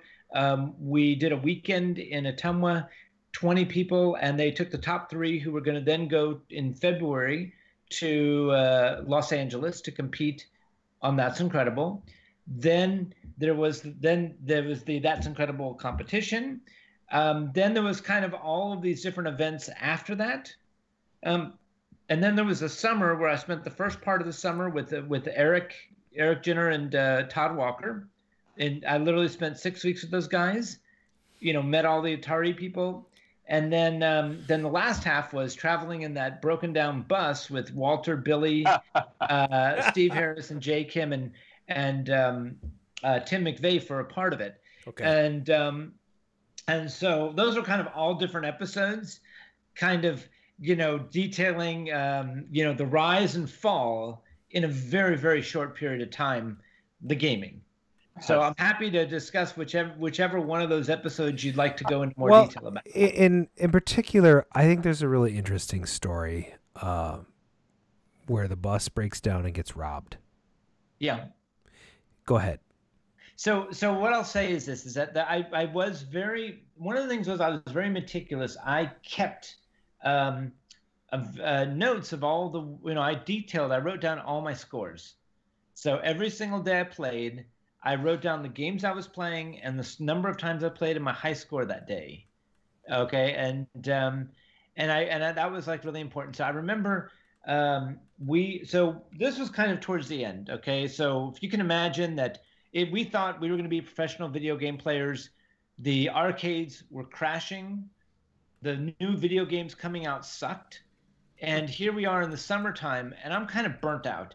And Walter and Billy convinced me to go travel with them around the country.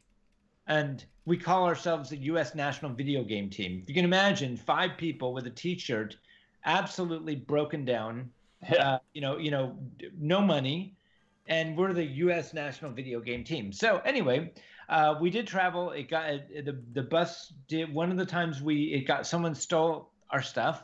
And I remember I was really upset that my someone had grabbed my bag. But what they ended up doing was I think they just wanted to see if we had money, and they took all of our stuff and they threw we found our bags and all of our other stuff all over around the place because I think they wanted something very particular. So I was happy that they actually didn't steal my notebook with all my scores in it and stuff. Game players. So it sounds like there was a real transformation originally in Ottumwa, and then kind of this evolution of what happened with the experiences with Walter and Billy over time. But what was it like when you returned to Ottumwa in 2010? I mean, what was that experience like? Because it sounds like that was really a key pivotal place in your origin story, like where everything started. What was it like to go back to that? Well, it's nice because the story is that, I'll tell you kind of, again, we can go back to details if you want, but when I quit, and I consider that really the beginning of '84 is when I stopped. Like in January of '84, Ottumwa, Iowa, I was inducted as one of the Players of the Year. Me, Tim McCullum, and Billy Mitchell. I think that's where you saw that T-shirt, and I'm like, well, I didn't even go to that event in 1984. I went to one event in '85, and then I pretty much stopped. And I lost interest. I got passionate about other stuff. And I remember I would talk to Billy a few times, but I think between 1987 and 2000, no contact with anyone. And then I was living in Romania, and I get this phone call at like 4 o'clock in the morning. Okay, it was like the end of '99 or early 2000. And it was just like, it was 5 in the morning for me. And it was like, hey, Ben, we're a blast from the past. And then Billy started reading from Walter's book, because he wrote this book about us traveling, the golden age of video games. And anyway, so I reconnected with them. And of course, Walter's like, Ben, you won't believe it. The video games are back. Classic gaming is big. And I'm like, okay. Of course, Walter is a very good promoter. I always tell him he's one of the most amazing entrepreneurs, terrible businessman, amazing entrepreneur. And so I kind of dibbled and dabbled. I went to an event in 2000 up in New Hampshire, which was okay. It was kind of cool to see that. Then I saw the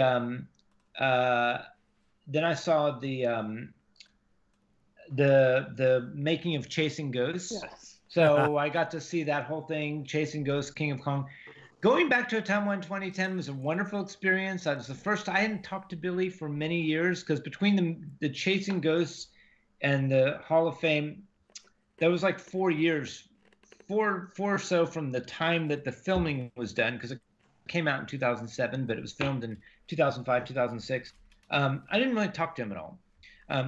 We reconnected. I reconnected with Steve Sanders. I had a wonderful time. It was a really good experience. So I enjoyed it. Being there. It was like this time when one of the last times where you had the video game community unified, because if you were to take the people that were in that auditorium and what happened in the subsequent years, there's literally 15 different factions now that hate each other. But it was nice when most of the people were basically friendly. Well, on this note, I want to ask you a question. We played this game early on in first season. We're in our third season now, but we're gonna say some names, and I want you to give us a couple of Before you do that, let me answer Andy because he's been very patient. So okay, he wants sorry. to know Go ahead. how to get the 7 spiders coming out on the right at the start of the level. Fantastic. So Andy on Millipede, here's the deal. You need to learn the rhythm. So there's moments where you got to go and press, and you want to press it down when the mushrooms are near you. And there's times where you need to learn to time or to sometimes tap. Now, with the spiders, you pick a side, left or right, and you immediately go there and you stay low, and you got to get the first barrage of them. And so usually, like I don't like to spend a lot of time on the spider levels, but what I'll do is I look at which side the millipede is going to be going on, because that spider level is always when it restarts, and the millipede is whole.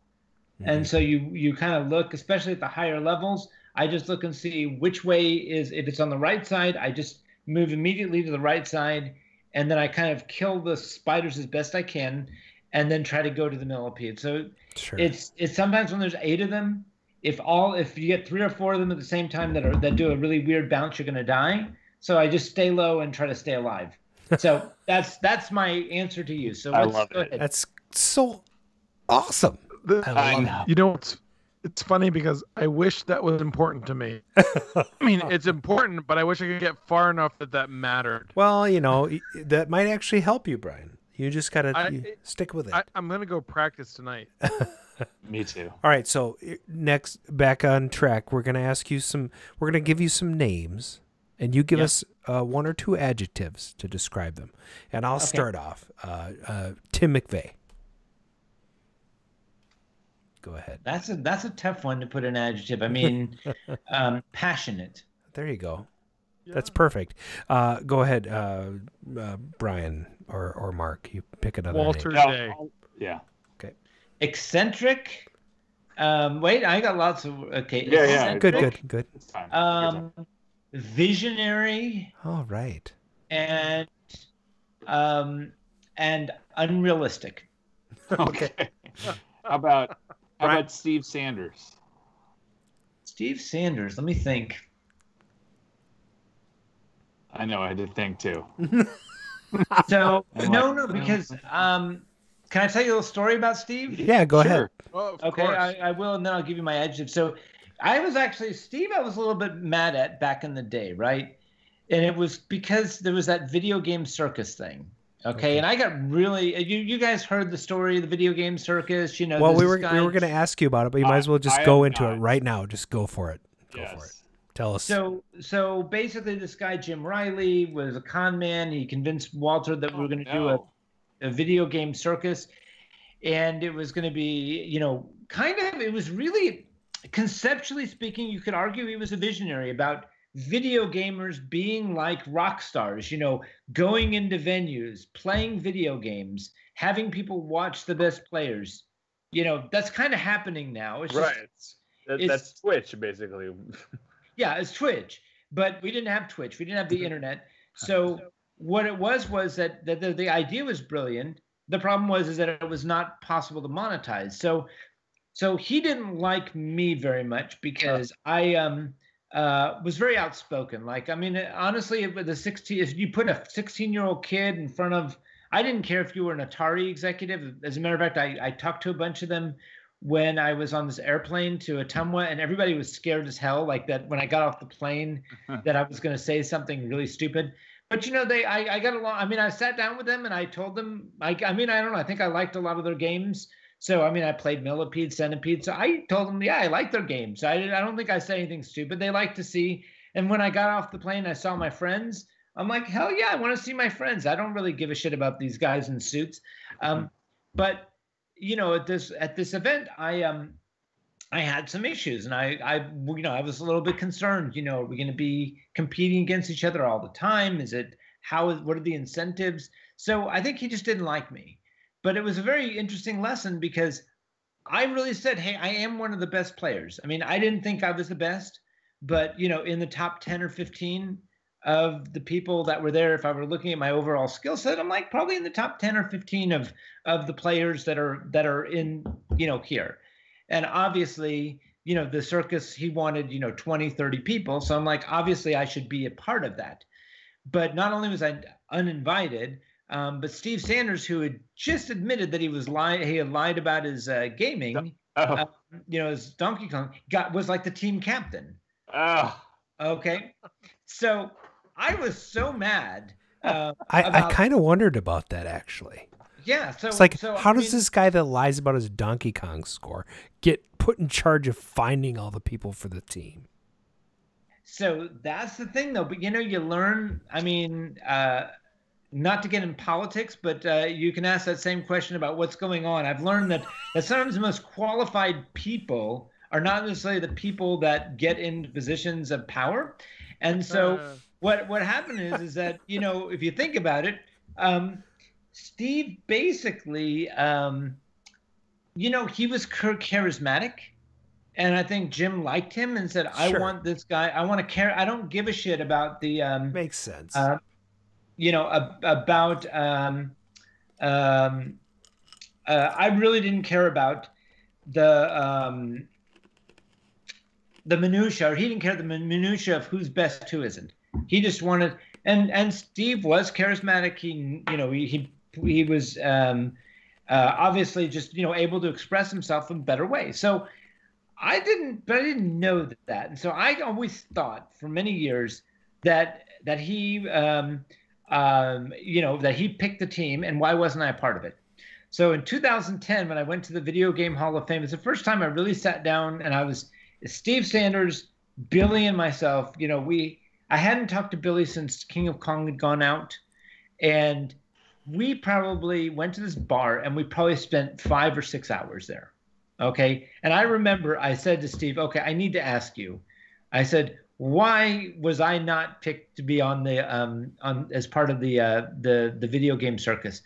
And he looks at me and he goes, Ben, I have no freaking idea. I have no idea why you weren't picked. And then Billy goes, I'll tell you why you weren't picked. You were a loudmouth kid. He didn't want you as a loudmouth kid. Oh man, he backed out and Billy backed you up. That's how it went. But it was just really, you know, he's like, because Billy's like, I'll tell you why you weren't picked. And so do you have an adjective you'd like to use for Steve Sanders right now? Well, let me say this. No. Listen to me. That I'll use the word transformed. Okay, I like that. Okay, because if the worst thing Steve Sanders did was lie about his Donkey Kong score, he's got 5 kids. He has a very successful practice. He's a good family man. He's fun to talk to.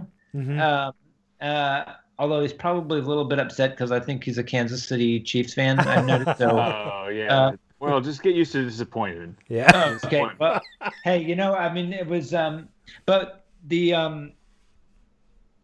basically, I would say that you know, Steve, at this point, I mean, I look at it like that. Like, does it really matter that when he was 18 years old, he lied about a video game score? I mean, in the grand scheme of things. Sure. In the grand scheme, right after he learned from it, he, you know, set his life straight, however he defines that. Yeah. You know, got married, created a family. Sure. I'm like, that's, you know, when you get into this, because you get these guys that are on these forums that are obsessed with stuff that has no value, no meaning.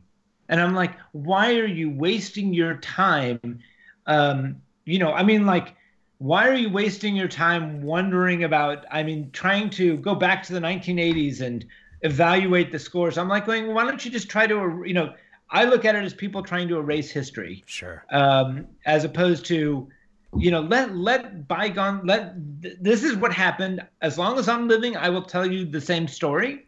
And if you want to say that That's Incredible didn't exist or that I cheated, go ahead. Oh yeah. Okay. I mean, but anyway, we do need to get to that. So let's get through these other go ahead, names keep here. going. Give me some So more names. more adjectives. Billy Mitchell. Ooh, that's a good one. Billy right. Mitchell. Mullet? No. Mullet. That's it. Well, I don't know if that's a... No, you know Billy Mitchell? That's more of a... 1980s. Yeah. He exudes the 1980s. Okay, Yeah, that's I a good that. Still, even to this day. I like that. Yes. I will say that I mean, there's a lot of stuff there. There's a lot of stuff packed up in that. But Billy came to Minneapolis, and he's got a lot of personality things that show up on film. But I can tell you, from a personal perspective, I have never met anybody who was kinder to my family than Billy Mitchell was. I mean, to my son, to my wife. I mean, You're not supposed to be given the adjectives here, by the way. No, but I just have to interject a little bit because I mean, so there's a lot of stuff that goes around about him, and we went out to dinner with him because when they were up here for the show, and I mean, Billy really, the stuff that I've seen about him, a very different person when he interacted with my son. Has a lot of issues that come up. He's got some issues that he's had to deal with, and his way of dealing with my son was just phenomenal. And I was very impressed with how he kind of interacted with my family and the respect he had. So there's some things about Billy that I think are very controversial and very edgy, but there's a part of him that really has some heart. But you understand that since King of Kong came out, I never trust a documentary. Okay. Oh yeah, they totally mess around. I mean that was a hack job. Sure. They took sequences out of order. They deleted. They made a fictional movie using real footage. Well, okay. They make characters out of everybody, including Brian Coe and it's just, they didn't treat everybody very well. So no, they didn't, and I will say that it was a hack job. Billy actually, when I talked to him in 2010, he had a very good. I was very impressed with his attitude about it. I thought he was really mature, and he took it well, and he learned that fame can be, even if it's bad publicity, you can still use it to your advantage. So. But no, I mean, I just get really upset when I hear people say bad things about him that don't know him, and they see King of Kong and they're like, what an asshole. The guy on King of Kong was a real prick. Okay. But that's not necessarily Billy Mitchell. They bought 200 hours of film footage from another filmmaker and used that. So they had about over 200 hours, probably about 250 hours of footage of him. And if I promise you something, if I take 250 hours of footage from anybody, I can make you into a Nazi. Oh no. Okay, maybe. I promise you. I take your names out. I take things out of context. Right. Cut things. I can make you into a Nazi. But I believe it. Yeah. I believe it. No, I mean, I saw it even with the Chasing Ghost. They did a few things that kind of irked me on how they edited the movie. They edited certain film footage. So I don't trust any filmmakers. And when I see a documentary about anything, and it's really, especially these shock videos that are for politically motivated, both on the right and the left, I want to see the whole footage unedited before I would make a decision, because I can't take a 2-minute snippet out of a 15-minute conversation and draw a conclusion. Right. Sure. Hey, so we're actually kicking out the whole thing where we're going to ask you about people, but I have to ask you, what were your observations, Kathy Lee Crosby? Smoking. Because I want to know what was your reaction as a young man as she smooched you on national TV?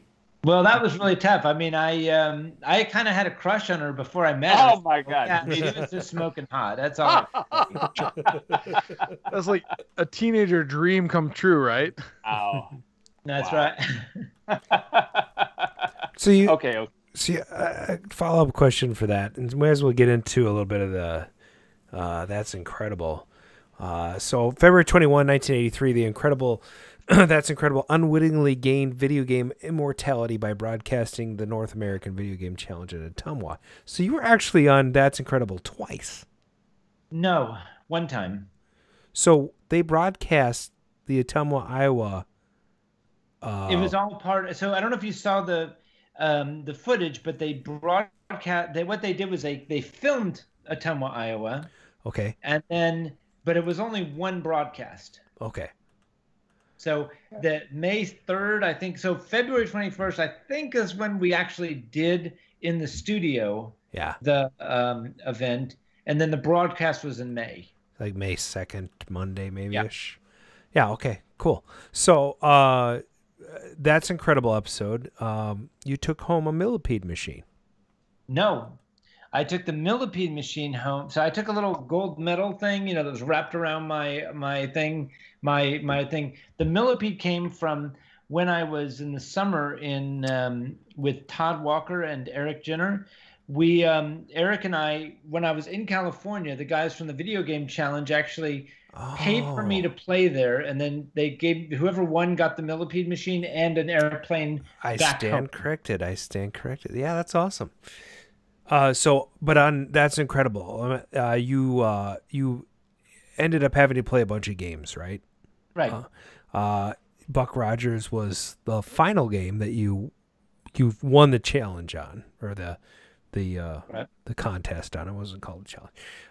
Did you actually like that game? No.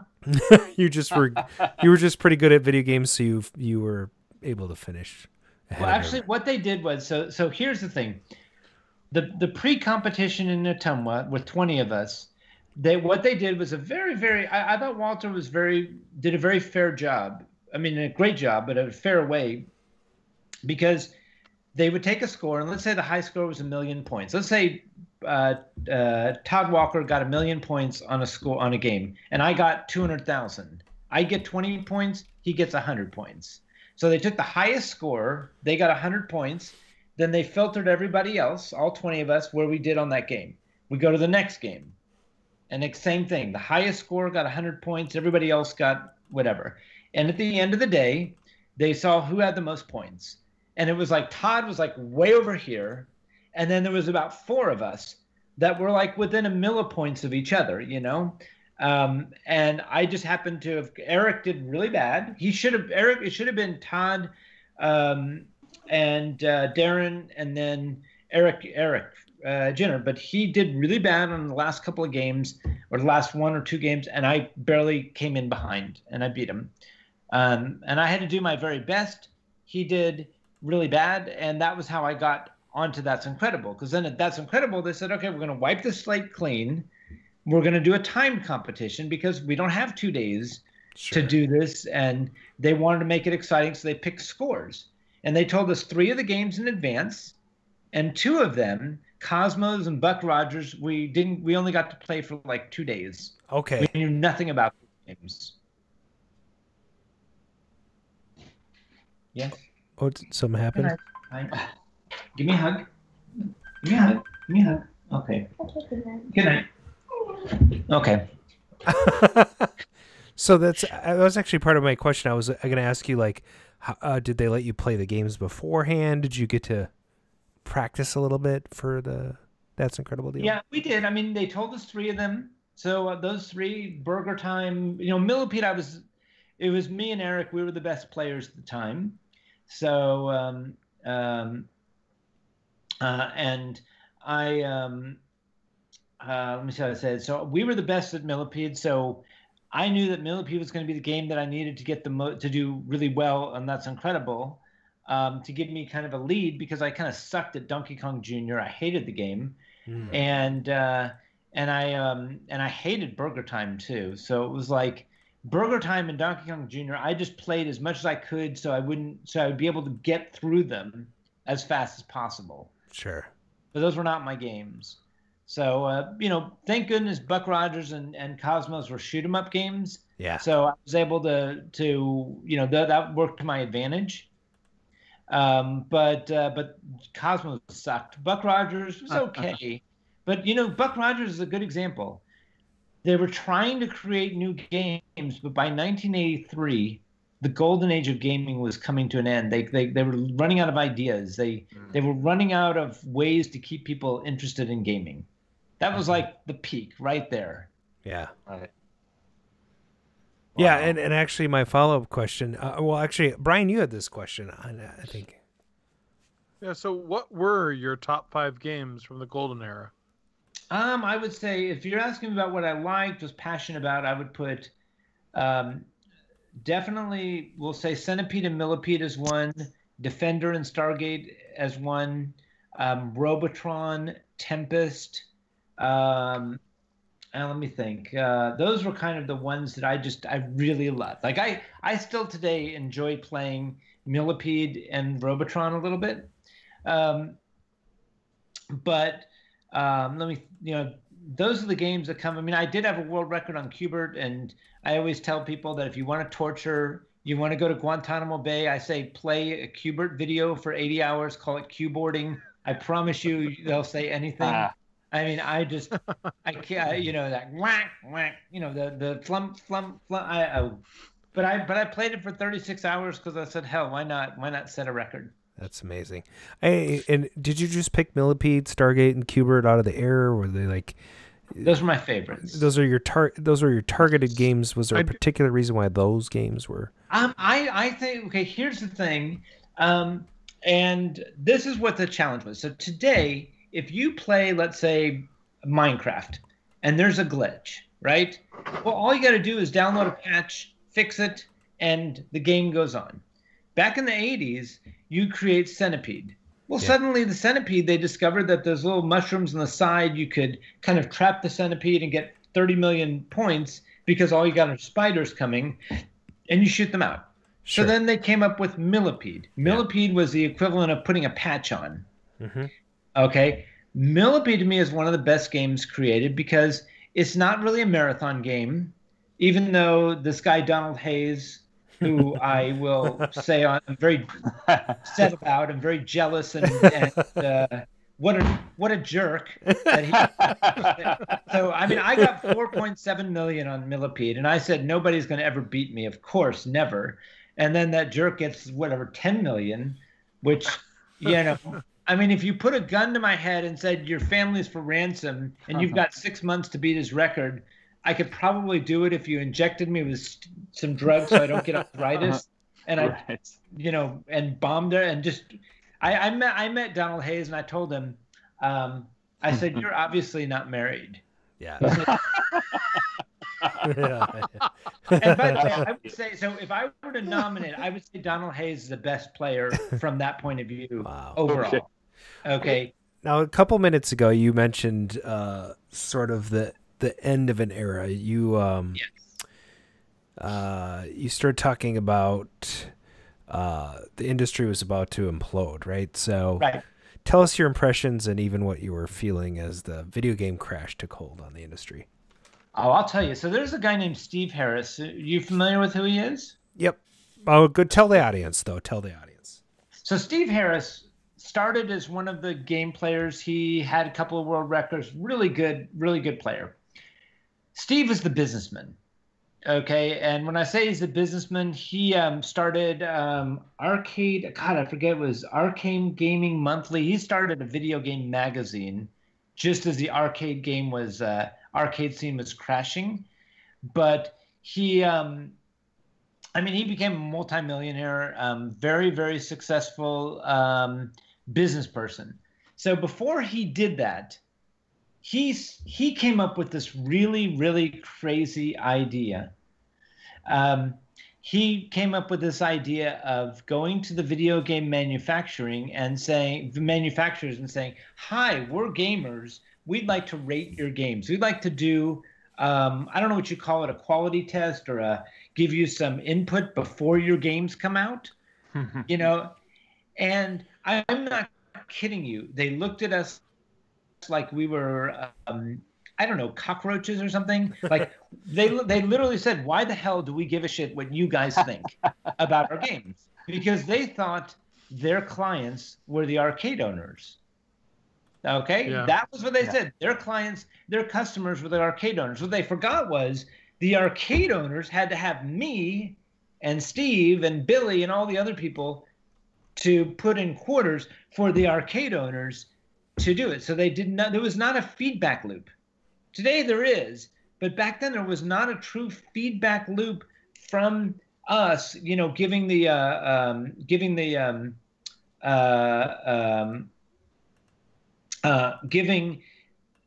feedback loop on kind of what was needed. So I don't know if the arcade could have survived anyway. We could have prolonged it, but the ideas were dying. It could be that, maybe you maxed out on these ideas that you can do with two-dimensional games. You almost had to have the crash, then have the internet, then have multiplayer gaming for the technology to allow us to interact the way we do today. So I don't know, the crash, I do think that the manufacturers had a big part of it. By the way, I noticed everybody's asking about on the MAME thing with Donkey Kong. Do you want to talk about that? So I have actually more questions asking if you still own a Millipede or any other of those games, and if you're, or does that participation in the hobby consist mainly of taking the kids to arcades? Like, is there a machine in your house right now? No, there isn't. Now, I did have one up until about 2000. So after the video games crashed, I had a Crystal Castles and a Millipede at my folks' place. Okay. They kept it for many years, and then about 2005, I bought a house almost across the street from them, and they said, "Hey, it's time for you to take your arcade game out of here." And so I took the Millipede. Mm-hmm. It had been broken anyway for a while, right. Because they break down, and then I sold it actually. Hmm. So it was just, I didn't really have that attachment to it. Right. I kept the plaque that fell off from the video game challenge, but I gave the machine. I told the new owner in California the whole story. It just was when Chasing Ghosts came out, so I said, "Hey, it's in this documentary. I think you be good to the machine." And that was kind of as far as it is. Well, that's fair. I mean, you're in a different place, and you don't have to keep everything that you own for the rest of your life. My wife thinks I'm a pack rat anyway, so I mean, so she should come to my house. I tell her I'm not a hoarder. I have like 25 boxes of everything from childhood up through now of kid stuff that's very neatly put in the corner. And I'm like, just leave that alone. That's my little thing, and that's it. Okay, it's taking that's your history. Space. You got okay. You got to you got to keep that. So I had a quick question for you. So I mean, looking at the Atari games, you have this amazing run up to Millipede, and then right after that is Liberator and Quantum. What are your thoughts on the Atari trackball games after Millipede? I'm trying to think. I remember Marble Madness, Crystal Castles. Those were pretty good games. Okay. Those are the only two that I remember. The rest were kind of crap. I didn't really have that. And, the home games sucked at the time. I mean, I had the home game system, the 2600, but it was nothing, playing, just a facade of what you can get from the arcade, really. Right. Now you can put your the entire arcade collection on one of these stuff, But that was interesting. Wow. Yeah. So back to Chasing Ghosts for a sec, because we were just talking about that a little bit. I mean, like, you had your Millipede machine there. You were kind of proud of it back then. And we went over a couple of the details. You were talking about King of Kong and not telling the story correctly. What about Chasing Ghosts? Was that just as bad? Was it? What did you like? What didn't you like? Chasing Ghosts came the closest to telling the story. Mm-hmm. I'm still looking to see about. Nobody's really told my story yet. Okay. I don't know. The closest is Robert Wolanski in that Dallas Observer article. Yeah, that's a fantastic article. By the way, listeners, if you look up Dallas Observer, Ben Gold, you will see an article that covers most of what we've talked about tonight. It's a fantastic article. The only thing I kind of regret was I spent probably over 10 hours of him taping me, and the only thing I asked him was at the end, can you give me the tapes back? Because the hard part is, he asked some really good questions, mm-hmm. and I really, as I get older, not all the details. Yeah, I want to remember them. Yeah, and just like the Chasing Ghosts people, they I asked them if they would give me, granted that was probably, I don't have any right to it, but I said, I'd pay you good money to have access. They did 10 hours of videos in 2005. I would love, just from the family point of view, the questions. We spent a weekend together. They only put 5 minutes of that in the movie, but Sure. I would have loved to have just had the original footage. And, just for the sake of the family, you know what I'm saying? And then the other thing was that, so Chasing Ghosts, they missed the mark. And the reason I would say that is, number one, I think they knew about King of Kong. Yeah. They both being filmed at the same time. They kept me completely in the dark. Like, I went to the Sundance Film Festival and found out that there's this other film called King of Kong that was also about, Walter Day, Billy Mitchell, Twin Galaxies, but I was not interviewed for. Like, they never actually even talked to me. Both of those video game directors said that we've got these nice lighthearted films about the 1980s. Okay, and that's why I don't trust documentarians anymore. Sure. And I was very careful. I always learned that when I say something online, I'm very careful. So I do not, I've always learned, you say one bad sentence, that sentence can define you in politics, outside. So I was very careful. And even in their 10 hours, they were even in that 10 hours, they really couldn't, I didn't slip up. So they only had one or two areas where they probably could have, they kind of put stuff in there. But I felt like they made Todd Rogers look really immature. They focused on like all the idiosyncrasies of Leo Daniels, for example. They went out of their way. So on one hand, they were trying to say, what are people doing nowadays that were in Life magazine? Look, they're living normal lives. Oops, no, they're sociopaths, or they're. So it was a little bit of both. I didn't catch that. So maybe does on that answer your question? Yeah, maybe it does. And maybe on that same note, in the original cut of the film, which I may or may not own, Robert Merchek is featured with an interesting collection of artwork. Someone told me you might have an inside scoop on that. Well, I'll just tell you that I asked to get a preview of it, and the directors would not let me do it. And they basically said, nope, you're going to have to wait. And not so many words. Like, I flew down to Sundance with my wife, and both Walter, myself, it was, Sam Blackburn, and one other of the person that was in there, Mark Robachek. And we were all kind of like the guests, and we got to see the whole Sundance thing and look at, Sundance almost has become a mainstream thing. It's not really an alternative anymore. It's sure.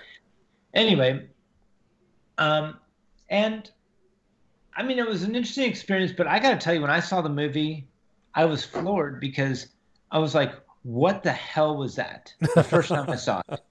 I'm like, what the hell did I see? And I'll tell you that decision, there's two fatal mistakes.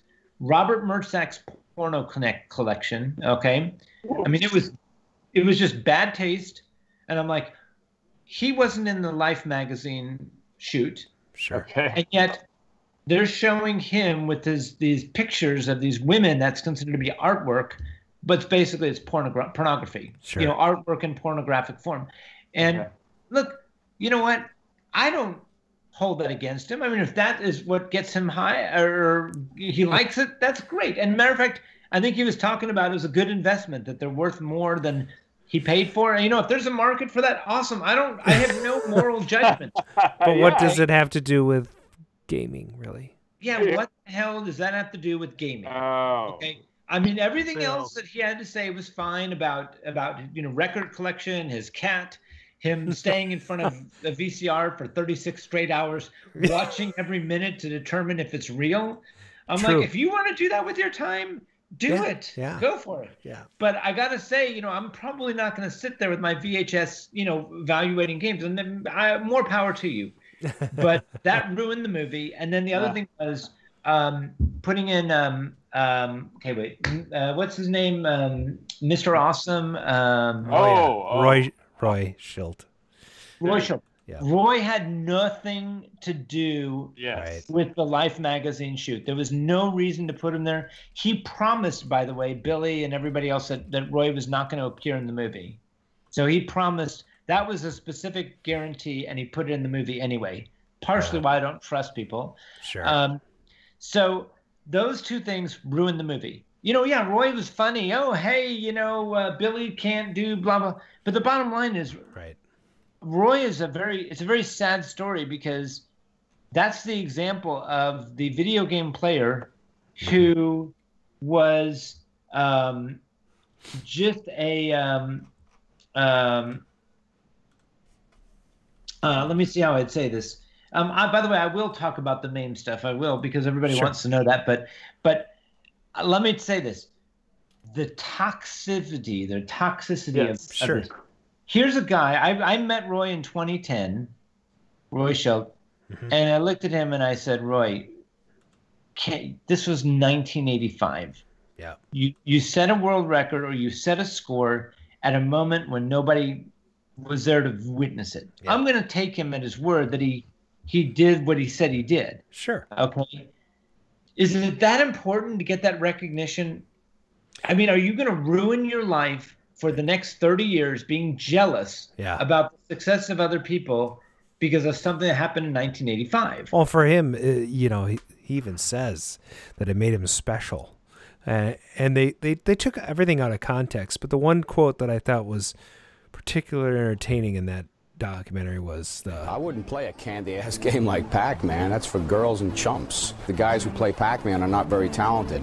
They can't handle games like Missile Command or any of the real tough games. Those games are more popular because they're easier to play, and the games like Missile Command are not that popular because they're really hard to master, and it takes a lot of skill to play them. And trackballs are a lot harder to control than a joystick.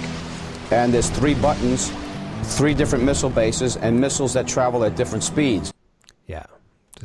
He was just That's psycho. Do you understand? That is a psychopath, or somebody who is just mentally deranged. Yeah. So let me tell you a story. In 2013, I was at the one-up in Denver for the 3rd Kongoff. I think that was the 3rd one of it. And I brought my son with me, my oldest at the time. He was about 10 years old. And I can just tell you that that Roy actually came to the event, an old man. I mean, he had a cane. Yeah. He was a shell of himself.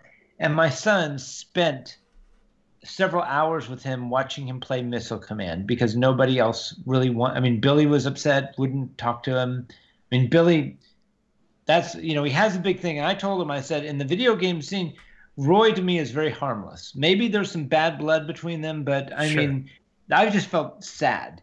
And so my son watched him play, asked him questions. I said, just spend time with him, make him feel good, for what he's good at. But, to me, I looked at that and I said that was sad, because to me, that's the thing that at the end of the day, Roy never became as famous as Billy. Right. Roy can't go on an airport and have people look at them and want to take their picture. When I'm with Billy in an airport and somebody says, "You're Billy Mitchell, can I have your picture?" And I look at her and I say, "No, you don't want Billy's, trust me, you do not want a picture with this guy. It'll be used against you. No, stay away from him." Okay. And next thing I know is they have their arm around, he puts his tie over their head and whatever. But, stands 3 feet in front of them and goes, yeah, he does that thing. So anyway, so that was just very sad that there was that jealousy. Now, let me go ahead and address this whole MAME bullshit thing. Okay. All right. And I'm just going to call it bullshit, because here's the deal. I've known Billy for 36 years. I've never seen him play a MAME game. Okay, I've never seen him. He's never talked to me about it. Okay. Now, when I was at the one-up, and I can't remember if it's the one-up or the first. I was the first and the 3rd Kongoffs. I remember we were just bullshitting around, or he was playing, we were talking, and I think I saw him get 1 million points on Donkey Kong on a practice game that was, and I can't remember the exact score because I couldn't give a shit about Donkey Kong. I mean, I really don't. Okay, I mean, I watch these players that are obsessed with all, with analyzing the screens. I mean, every time I play, I put in a quarter. I said, Billy, I'm going to kick your ass on this one. Okay, watch, and he's like, oh, I'm scared, friend. But my point is that, okay, let's just take that. So when I'm looking at cheaters, okay, and I've seen plenty of cheaters in my day. The first thing you ask is, someone says they got 3 million points on a game. Okay, the first question you have to ask, is that possible? Sure. Okay, so for example, Steve Sanders said he got 3 million on Donkey Kong, and then Billy got to the kill screen, and you're like, I don't know if 3 million points is possible. Okay, that's the first way you know somebody's lying. The second way you look at when somebody's lying is you watch them play. Okay, and you ask the question, could this person obtain that score? Okay, and I will say that I've had several people that told me they've got these amazing scores, and I watched them play, and I said, you don't play any better than I do. Okay, I mean, if your high score is 3 million and you in front of me get 285,000, and then the next game you get 300,000, I'm going to say there's probably a good chance you did not get 3 million points. Okay, now, if Billy had said that he got 1.2 million on Donkey Kong, okay, and there was some, funky stuff that he did, you know what I'm saying? I would start to say, wait a second, 1.2, that's kind of pushing the envelope. You start to ask the question, but you've never seen you've never done this before in front of people. So those are the things that I know. So the first question is, was he capable in 2010 of getting a 1,060,000? Absolutely. Okay. Was he capable of that? Because if you can get 1 million, you could probably get 1,067,000. Okay. On a practice game that you're not really, and Billy's like, I don't even play Donkey Kong anymore. I don't really have the time, but I have to go to these Kong offs and play, but I literally haven't played in like 6 months, and that, so to me, that tells me that he was capable of it. Now, the question is, I've told him, and I'll say this, I don't think he did a very good public relations thing. And I'm like, look, if somebody accused me of this, I would have handled it very differently. So, couple of items here is Joel West, and by the way, I saw that here, he passed away a month ago, was emotionally unstable, and I mean, he pissed off. So there is not a pro-Billy or anti-Billy group. What there is 15 different segments of the video game community that are all fucked up. Okay, I'll put it to you that way. And so there's some people that hate Billy because they saw King of Kong. There's some people that hate Billy because they think he lied and cheated and is making money and doesn't deserve it. There's people that think that Billy walks on water and you need to throw roses behind him. And Joel kind of was in that point of if you even question, the integrity and you ask the question, then you are a blasphemous and you are going to go to hell. And so you got all these different variables going along. Now, I guess for me, I'm like going, this is basically, again, this part here, I'm going, I don't understand all the technical parts. And I know people they really have been analyzing a copy of a copy, or, and there's been these extremely detailed theses about, did Billy, do it or not do it? Sure. And I am like going, I wish, here's the thing I wish Billy had done. I think his case would have been much better. And I've said to him, you need to have, I would assume that you would have taken pictures because it was done in a public place. You would have video of it. I mean, all you have to do is have one video of him playing and have the gameplay match, one of the internal board, and that would have solved it. Okay. And so, I don't think he did a particularly good job of documenting what he was doing. I don't believe he did the MAME. Number one, he's since played and gotten the same score. So there's not really I don't see a motive to play MAME. Sure. I mean, does that make sense? Am I? No, I It totally makes sense. And he even has said he didn't provide that video. They found that video from somebody else. Well, it's like, but I still think that he could have. I mean, again, this is the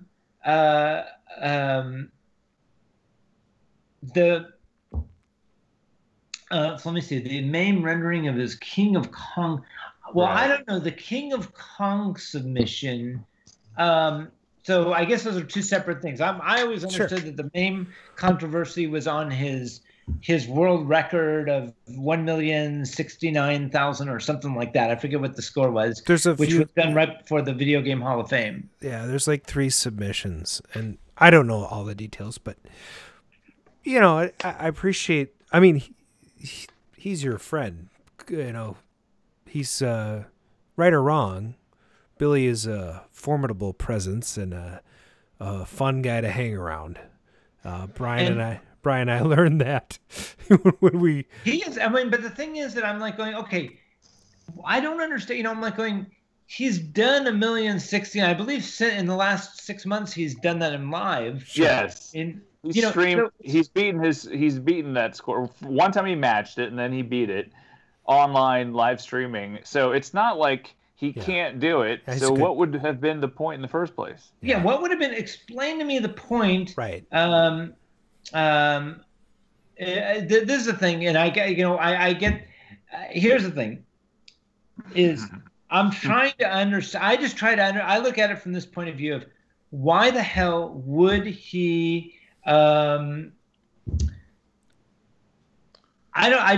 don't understand what the motivation is. Like I said, if Billy had didn't have the capability, I mean, would he actually say, okay, I'm going to go play on MAME because that's going to give me an extra 5% boost or something, and that's what I need right now is a 5% boost on my score, and therefore this cheating is going to help me do that. I don't know. I mean, look, you know what? I tell people, and I've said this way, I'm not going to tell you that Billy did not play MAME. Sure. I can't. I wasn't there. Okay. Yeah. I didn't witness it. I didn't. He's my friend, but I'm not going to say that he did not do MAME. But what I will say is I don't see a logical reason why he would need to do it in order to achieve his level of success. Does that make sense? Yes. That makes total sense. Yeah. Ben, I think one of the key things you said tonight was when you watch people play, I mean, you have a talent in video games that very few people have. And one of the things that we learn when we have skills in areas that kind of exceed kind of an average knowledge of that area is, you said when you watch somebody play a game, you can understand whether or not they can achieve what they've said they have achieved. And I think that's, whether or not a specific score was achieved, is it significant that the person is doing certain things in that field? And so in essence, what I'm hearing you say in some ways is, was a person able to contribute something in that area? And do we need to go into the minutia and the specifics, or do we just need to recognize that this person has a talent in an area that exceeds kind of a normal talent, and are they contributing in a way? Do we need to dispute points here or points there, or do we need to look at the overall picture of, is this person affecting the overall culture of what's happened? Let me put it a different way. Galaxies went and erased all of Billy Mitchell's scores on every game. Yep. Okay. And that to me was, number one, I disagree with that. I mean, I don't think that, again, this goes back to kind of the whole element here of the early days when you had someone like Mr. Awesome, what's his name again? I'm sorry, it's getting late. that's one thing. But right now, there's this movement to erase history, to actually go back and wipe the scores from the 1980s, to delegitimize the scoreboard, the Twin Galaxies scoreboard that Walter Day put together, to say that the Life magazine shoot was not the origin of competitive gaming, that there were other things before that or since that this is insignificant, that's a picture of liars and cheaters, that there's this point here where that's kind of the way it's going. And so, and the ironic thing is that this whole Kong-off and this whole thing would have never happened if it wasn't for Billy Mitchell. Right? Well, let me try to state this a different way, and please tell me if you disagree. But I think what you're what I was trying to get at in essence was there is a basic contribution to kind of the video game era and what happened, that whether or not the score was real or wasn't real, the person was real. And from your perspective, which is a very unique perspective of somebody who could actually accomplish scores on a game that very few of us could accomplish, you were able to look at that and say, this is somebody who was talking a talk that they could actually walk. Whether or not that particular score was real, they really did do something significant in this area. So, I mean, I would say, but I'd go further than that. I would say, did Billy, because I do agree that let's just say if Billy Mitchell cheated, okay, which, that would be a stain on his record. And you have to determine what's the level, what is it that he did to cheat, and why did he cheat? And I'm just, where I'm at on this one though is that I'm like, if the amount of effort it would take to do a MAME, to do this in MAME. And and when Billy has a Donkey, or I know at certain times he has a Donkey Kong machine at home, so he has a way to practice it at home. And I don't know, I just so I'm just telling you from what I know about Billy. I know he's very capable of getting the scores that he's submitted. He's gotten those scores that he's submitted. So the thinking is hey, and let me see if I get kind of the argument against Billy is something along the lines of, hey, in 2005. When the King of Kong was being filmed, Billy didn't believe that he could get this high score, so he had to cheat by playing MAME, and had to do that for the next 5 years, or these 3 submissions, that those were not legal. Okay, that's kind of the idea, and I'm like, I wasn't there, like I said, I don't know, I didn't see Billy play these games.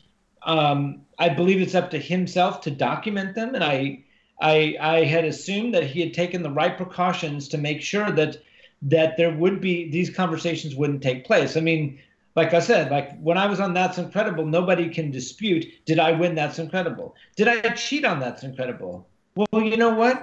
I don't know. I mean, did I cheat? It's pretty tough to. I mean, I'm sure somebody can come up and say, well, actually, if you look, this machine on the left was programmed with some dip switch that went to the frickin' left side instead of the right side, and that's why you won. Let's be honest. They set the bar for all 3 of you on this show. There's no way they can do that. I appreciate what you're saying, but for the show, That's Incredible, you were all competing against each other for score. It didn't matter what the dip switches were, but I see what you're saying. I'm just saying also, I just want to say, Ben, this show is about you. Let's get back on track. Billy is important. I want to say this, that I know it's about me, but this is the part about the legacy of what we did. That's really what this gets at is I really, the thing I'm concerned about is that on one hand, I never really made a big deal about the 1980s and That's Incredible being the quote unquote first, global competition, whatever Guinness and Walter say, which I never really, I forgot about it for 15 years. Honestly, my life moved on, didn't think about that.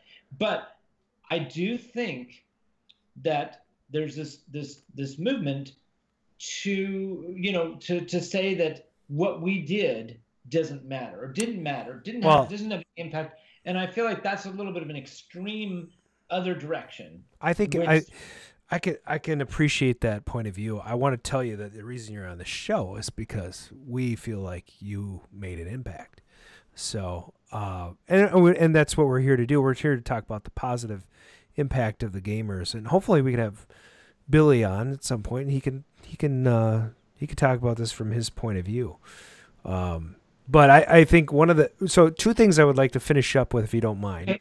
Go ahead. Absolutely. I'm sorry if we kind of went on a tangent, but no, and we love those. Yeah, it's fine. No, your insights are amazing, and thank you for giving them. And I hate to cut you short. I just don't want to slight the show in favor of what you're our guest. We want you to be okay. No problem. So I was gonna play an audio clip. I'm just gonna read it, but there's a quote from PM Magazine, and this is along the lines of what we were just talking about. And the announcer says, "Now, if you're wondering what a video wizard can possibly do with these skills, Ben has an answer." And you say, "There's going to be professional video game players. People are going to start making money off of them." And then he says, "And you want to be there." And you reply, "Oh, I want to be in the middle of it." And I think that you're basically predicting at that point professional competitive gaming, if not like esports in general, which you probably didn't even realize as a kid. But hearing that particular quote, what do you think now about all of this going on in the esports industry? You know, it's an interesting question because Walter and I talked about this. A funny story. So when I was in Ottumwa in 2010, there was a guy named Thomas. I don't know if you know Jonathan Wendell or Fatality. Okay, you ever heard of Fatality? Yes. Yeah. He's a very modern gamer. He was one of the first professional gamers, and Steve Sanders and him are good friends.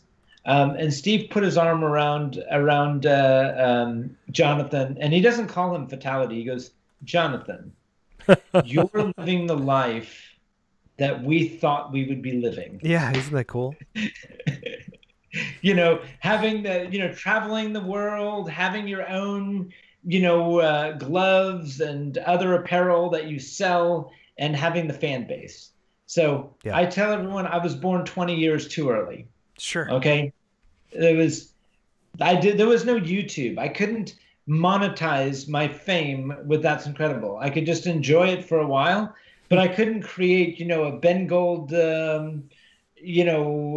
style of whatever video game apparel or something. The technology wasn't there. It just wasn't possible. So the industry crashed before I could capitalize. And honestly, Mark, I know Mark for sure, and probably Brian. But as kids, when we watched, shows like PM Magazine with our parents, and That's Incredible, with Fran Tarkenton, who was the freaking quarterback from the Vikings that brought us to 4 Super Bowls that we lost, by the way. Those were fun shows. They were like, we had 4 channels back then, PBS and then the 3 networks. There was no Fox. And so we idolized everything that was on TV. And Ben, I know I mentioned this earlier, Billy quoted you as being, like you were better than him at all the games. Donkey Kong maybe aside, but I know that lots of kids across the country looked at Ben Gold, a 16, 17-year-old kid, and said, I wish I could play as good as this kid. And now it's a legacy that you can look back on and be proud of. And we respect that. I mean, like I can never play to your level. We fix the games. We talk about this symbiotic relationship between like the high score setters and the guys that fix the games. Right. And I'm like the guy that's happy to get his I/O board working on his Robotron so he can shoot left. We do everything that we can but play the game. Right. So we're collecting, we're making this history last, but the guys that played it at your level as a kid are rare. And I just want to thank you for listening to us, be a little bit I don't know, ingratiating. I'll tell you one final story. So Yeah. one of the there's two memorable moments about That's Incredible. The first one was being in the top 3 in Ottumwa, and when I became the top 3, it was me, Darren, and Todd Walker, and we had our trophies, and you can see that in That's Incredible where we're holding the trophies, the top 3. Yep. And these constant. It was the only time in my life where I was blinded by the flashes. Okay, where I don't, being a true star. I mean, you look at those stars; they actually would have to wear sunglasses because of the blinding of the lights coming in. It was 100 people, flash, flash, flash, flash, flash. I mean, I literally couldn't see for a while. I mean, it was spots. It's like looking at the sun. And I remember that, and I remember the feeling like right after that, I all of a sudden was like a celebrity. Like Walter was like, "Hey Ben, AP wants to talk to you. Hey, USA Today wants to talk, or the Ottumwa Courier, or whatever." I was just like, "Sure, okay." The local TV station wants to interview you. This, I was like, "Okay," but the other thing was that on the day of That's Incredible, I knew that I would get a few phone calls, right? So I watched That's Incredible, and I put my phone off the hook, right? Then it aired, and then, again, before cell phones, I put my phone on the hook. And I'm not kidding you. For the next 3 hours, I'd be on the phone, and I'd talk, I'd put it down. I mean, it was like that, like literally for the entire night. It was just wild. It must have been like a highlight of your entire life to have that happen, though. I just remember it was just such a weird thing, and Walter was very upset because That's Incredible basically screwed him. Oh. They took this weekend conference and put it into like 1 minute or 2 minutes. Yes. Walter Day has an watered down house of didn't even say Twin Galaxies. Yeah. That's unfortunate. So, I mean, he was given short shrift, but that's because of other stuff. So anyway, it was great talking to you guys. I'm sorry. I know there's some guys here who want me to go through, and I mean, we're going to have to bring you back for. Here's there's no way out of it. Here's our plea. Anyway, I mean, I'm not going to. I will say this that again, King of Kong was a hit job. Billy and Steve actually were friends. Yeah. There's tapes of them joking together and doing stuff. That was a fictional story designed to sell tickets and to make one person's director career move on. And that's what I think. So I would love to. What I would love to do is, you have been so gracious to be on the show. We're gonna have to ask you to come on again, I think. Sure. Because we've just been having a blast. I mean, we've been having a blast. And I have to say, Ben, like, in all honesty, like, you have opened like just an amazing history of some of these games. I mean, I have these games and I play these games and I'm terrible. I am so much better at fixing them than I am at playing them. But I have these games sitting in my house, and your insight and background just makes them that much more enjoyable. And the stories you tell, I mean, I can look at these games now with a different light. Do you have a millipede? Do I what? Do you have a millipede? One of the other people in this conversation here stole the millipede that I bought. What? Yes, I had a millipede, I and didn't someone steal else it. here. Ben, do you want me to send you my millipede? I'll send you my millipede. I will. I do have a Stargate and a Defender, and actually, the irony of this is, I have. You may appreciate this because I really enjoy the history of the games, and the Defender I have, and the guys will groan at this, but is actually the Defender that was backstage with Journey in '82 and '83. They traveled the country with a Journey and a Defender. And I have the Defender that was backstage with them that I bought. He also has Journey's Journey. We have to hear this over and over again, I'm telling you. Yeah, well, I mean, come on. I can't play the game, so I got to have some claim to fame here, All right, well, I have one last question for Ben for the night, and then we're going to do another show with you. You're going to come back, and we're going to talk about all the things that we didn't talk about, because I know there's a litany of things, and it's just been an absolute pleasure. But I want to ask you, You've gained notoriety as one of, if not the best, and I'm not being all-around arcade gamer in the golden age. And I'm not just talking about one particular game, but as all-around gamers go in that era, you are highly respected, right? Yeah. But you're also a beloved husband and father, obviously. And thanks for introducing us to your kids. Fantastic, Amazing. Lovely, awesome kids. I hope they're having a great time tonight or in bed, whatever they need to be doing.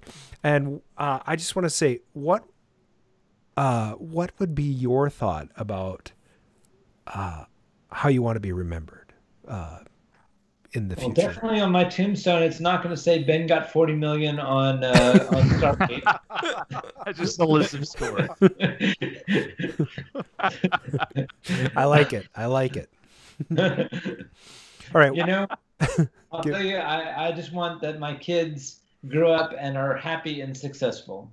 Good. You know, and that they carry the values and that they pass on, you know, whatever tribal knowledge I can give them. That's great. Well, we're going to wrap this up, but we'd like you to stay a little bit after we go off the air, just wind it up for 2 minutes. Sure. This has been Arcade Radio, Season 3, Episode 8. I just want to let you guys know, February 7th, get ready for an Arcade Radio First. We're going to interview our first ever Starcade guest. Proprietor of Arcade Fix-It, Mr. Stephen Beal will be on. That's just 2 weeks away. So Stephen was the 7th ever on the show to be recorded. Okay. Yeah.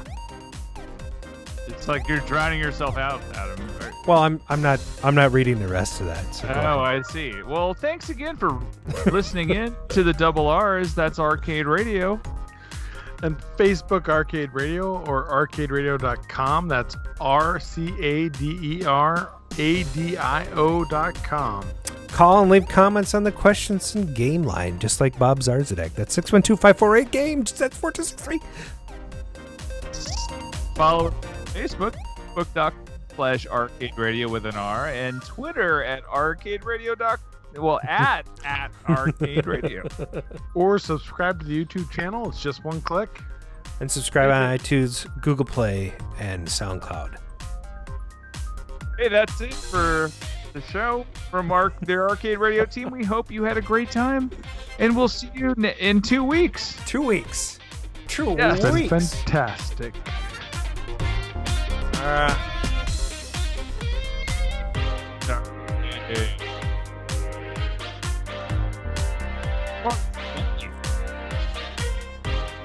Get my DeLorean and drive away and go to some arcade here in Orlando. You know, those games I'm looking at are in Orlando. What?